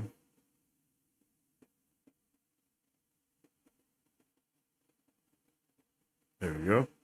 Yeah, that's awesome, yo. Big shout out to Todd Draws Watt because they're awesome. He's up to book 10 right now. That's cool as hell. Todd Draws has a Redbubble shop with some of the art on merch. Oh, full spoilers though. Okay. They're so adorable. I can see them being like little plushies. Imagine like having all of the characters as little plushies or something that look like this. I think that would be super cool. Legit, that would be awesome. How cool though? How cool. Yo, guys, I definitely appreciate all of you, literally each and every one of you, for tuning in with me today on this episode of From Watcher to Reader, the prologue episode that didn't have a prologue. Yo, I definitely thought that there was a prologue in this episode. I'm not gonna lie. I thought there was a prologue in this book. I mean, I really did. I'm juiced though. I'm juiced to start this season. Season 4 of From Watcher to Reader. Honestly, our final season of From Watcher to Reader, because after this, we're just going to be a full-blown reader as we continue the series. Make sure you guys drop a like on the video if you haven't already, because it definitely helps out tremendously around these parts. Like, subscribe, ring the bell so you don't miss these weekly episodes. Since this is season 4, you know what that means? That means we've done 3 other seasons of this. So if you guys are just now tuning in and this is your first book club here at Marvel Bros that you are joining in on, then don't you worry your pretty little head, because we have a bunch more watch parties that you guys are definitely able watch parties, book club episodes that you guys are able to check out. We have the full from Watcher to Reader podcast playlist that's available to you, and then we also have individual playlists for every season of From Watcher to Reader. And this one will also be going into its own dedicated stuff as well. And then on our second channel, which is currently titled Marvelous Reading, we are going to be posting a lot of these videos up as just regular videos. So this will be the stream where you'll have the full blown, all the mess ups, all the stutters, all of the the shenanigans and me being quiet, all of that. We'll have all of that there. But we'll also have these streams going weekly that you guys are able to tune in with as well. So just so you know what it's going to be looking like, similarly to all of our book clubs that we've had, it will be on a week by week schedule. So next week we are going to be doing chapters 1 through 6. And then so we're going to be doing chapters 1 through 6, then 7 through 12, then 13 through 18, 19 through 24, 25 through 30, 31 through 36, 37 through 42. And then we're going to be taking a holiday break for Thanksgiving. So the week of Thanksgiving, we're not going to be doing an episode on that day or that week, but then we'll be right back at it on December 3rd for chapters 43 through 48, then 49 through 58. And then, of course, we will basically, before we get to Christmas, around Christmas time, so in December, on the 17th, is when we will be doing our full book review. So, you guys can be sure that you're going to be getting back to our normally scheduled programming. And then this also might be the last book club that we do on this channel here, because I'm hoping to switch all BookTube stuff over to the other channel that's going to be all about doing book club things and whatnot. So next week we're going to be doing episode 1 episode 1 chapters 1 through 6. That's going to be on the 8th of October, and that is going to be our week 2 book club for The Shadow Rising. So, yeah, man, I'm excited. We're back at it. We are right back at it. I know this is probably a little abrupt for a lot of you. Or you might not have been prepared for this, but I wanted to start off this last quarter of the year right. I wanted to start the last quarter. I wanted to end the year right with this book club, and then continue on to all the things that we're going to be doing in the future when it does come to book club, because I want to do a lot more when it comes to reading and things, of course. So, like I said, this channel, we got stuff going on here, but this also just may be the last time that we do have our book club Let's get fiscal. popping here Lesson on the Marvel Bros channel specifically, that is. Because in the future, we will be doing all book clubs for 2026 will take place on this channel. Not this channel, but I just put that message out in the chat. So if you guys are in here, all book clubs for 2026 will be on Marvelous Reading. That is the other channel that's going to start having more book club stuff going up on it. And like I said, that's going to be more recordings and all that stuff, right? So for right now, for the Wheel of Time, the Shadow Rising, we're going to be doing everything else here on this channel for that book. But after book 4, all book club stuff is going to be moving over to our Marvelous Reading channel, because I really want to I want to be able to be sure that everything is kind of curated in the right way, because I know when I be doing my watch parties and all that other stuff for Marvel Bros, it kind of throws stuff off for the algorithm when it comes to my book club things. So I want to make sure all of these things can be in their own place and whatnot and good to go. So yeah, we'll have all that shit cracking off for next year. And then I'll be using all of these streams to promote that other channel as well. So make sure you guys go and subscribe to the other channel. So that one can get the followers, so the subscribers can go up on that one as well before we do the full switch. And then I'll have links for all of the stuff in the description box and so on and so forth. So, yeah. Like I said, next week we're going to be starting with episode 1, chapters 1 through 6.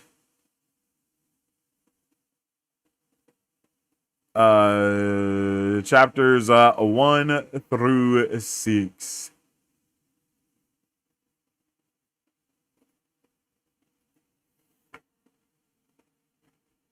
Yeah, there's no content on that page right now. That's probably why I didn't show up, LBF. What's up with it, LBF, by the way? How you doing, G? Didn't know this was happening.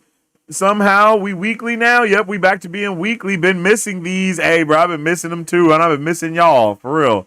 I might change the name from Marvelous Reading. That's kind of the name that I just came up with at, like, quote-unquote, last minute, because I wanted to make the channel and get all that stuff done. But now I'm kind of like, I don't know if I wanted to be called Marvelous Reading. But it's also kind of like Reading Rainbow type of vibe. You know, I was trying to put all of that stuff together in a way. But I don't know. I don't know how I feel about it now after we've had a little time to sit with it. You feel me? I might change it to something else. I don't know if Marvelous will still be in the name or if it'll just be Book Club by... It might just be Book Club by Marvel Bros or something like that. I was thinking of doing From Watcher to Reader, but that's not going to really work in the same way because we're not just going to be reading Wheel of Time, so the Watcher thing's not going to work. We're already past where we are in the show, so that also doesn't work there, you know. But I think From Watcher to Reader is still could be still a good name if I just don't spell it with Watt, you know, like W-O-T, and just spell it From Watcher to Reader. So that's like, I used to just watch movies and shows, but now I'm also reading books. So I think that could be a good name for it, like From Watcher to Reader by Marvel Bros or something like that, you know, just kind of expanded the brand a little bit here and there. But I don't know exactly yet. But yeah, this has been a W episode, you guys, and I really appreciate each and every one of you for being here with me. So far today, I went through the different stuff that I received from Watt Idol, from winning Watt Idol. W's in the chat for that, of course. Shout out to Melindra for this amazing Wheel of Time trophy. Very beautiful, very detailed. Shout out to Trianne for these beautiful coasters that are hand-stitched leather and made and also representing the different colors of the Aja. And then also big shout out to Tom for this. I believe Lauren said that this is one of the original backpacks when that was released, when the last book was put out 11 years ago. So that's crazy. And then also shout out for the Dragon Mount banner tags. I can't think. I'm sorry. I'm drawing a blank right now. But big shout out for the Dragon Mount banner badge tag. I can't think of what it's called, but all of that stuff. I'm so happy and thankful for, to have all of this, and to be a part of this new family that I have found. This newfound family, for real. You guys are awesome. I love book club. It's really one of the highlights of just like Marvel Bros. I mean, doing this content creation stuff for me, it like doing this book club has been one of the biggest highlights and one of the biggest like changes that has affected me in one of the most positive ways that have come from Marvel Bros. You know, outside of all the watch parties and the money and all that stuff that happens on YouTube, like doing this and being able to be here with you guys. Ribbon, thank you. I could not think of Ribbon. And being able to be here with you guys and just nerding out about this stuff that you guys are also so passionate about, and being able to kind of trying to step into the realm of that passion. It's just awesome, for real. It really is. It's just incredible. And I love it. And I love this fandom, and I love these books, and I love you guys as well. So thank you guys for bringing me in with open arms and open vibes as always. And big shout outs to everybody that has done Watt Idol and everyone that voted for me during Watt Idol and so on and so forth. Like, I really appreciate all the love and all the support that has come from everyone, for real. So I'm excited to keep going with all of these nerdy things when it comes to books, not just The Wheel of Time, but also with Mistborn, any other books that we decide to read over there on the new book club channel. Please, please, please, please, please, just let me know if you want to read anything or if you have any ideas or of any other books that we can jump in on. Just let me know. Also, please join our Discord if you're not in the Discord already. I promise you we're going to be more active in there, as well as talking about, these books that were week to week. I am going to be jumping in the Discord talking about chapters. I'm probably going to even make a TikTok. I might make a separate TikTok page to talk about book club stuff. As well, that's connected with the Marvelous Reading one, because I just want to be able to nerd out after I read something or whatever, and just be like, yo, I just finished this chapter, this is the crazy thing that happened, and so on and so forth, and stuff like that. So I'll have all those links if I do decide to do that in that manner for you guys. If you do so feel inclined to, if you want to support Marvel Bros in any other way, you can always become a Brovenger here on the channel, or you can subscribe to our Patreon that we have. All the stuff that you do there will always help out what we do here around Marvel Bros and on all of our other subsidiary channels that we have and whatnot. I definitely appreciate all the love and support from you guys. So yeah, yep. So you can become a member here on YouTube or on our Patreon, and all of that will help us support everything nerdy and awesome that we do here at Marvel Bros. With all that being said, again, you guys have been amazing today, and I can't wait to dive into next week and get extra nerdy yet again with all of the new stuff that we're going to be doing, bro. It's been a good time. If you're watching this on the replay and you've stayed to the end, I really do appreciate you guys. You guys are awesome. Thank you for everyone that's watching on the replay. Let me know which one of these things was your favorite thing, whether it be the Watt Idol trophy, the backpack, or the custom-made leather coasters created by Trian. Let me know in the comment section down below. I feel like I had a little outro ready to go, but I don't know where it went, though. Oh, snap. That all rhymed, and it was an accident. That all accidentally rhymed. Yeah. Yep, I guess that's it. Yeah. Thank you again, and I will see you guys on the next one.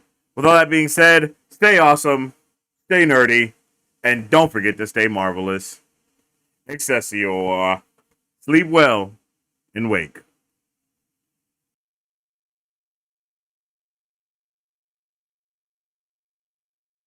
If you guys would like to support Marvel Bros, all you gotta do is visit our website at www.marvelbros.com and buy some merch. Represent the superfan. Or you can join our Patreon to get early access to content, patron-only scoops, giveaways, private Q&As, and those sacred watch parties. We appreciate you guys. We'll catch you on the next one. Excelsior. On today's pop culture news update. On today's pop culture news update.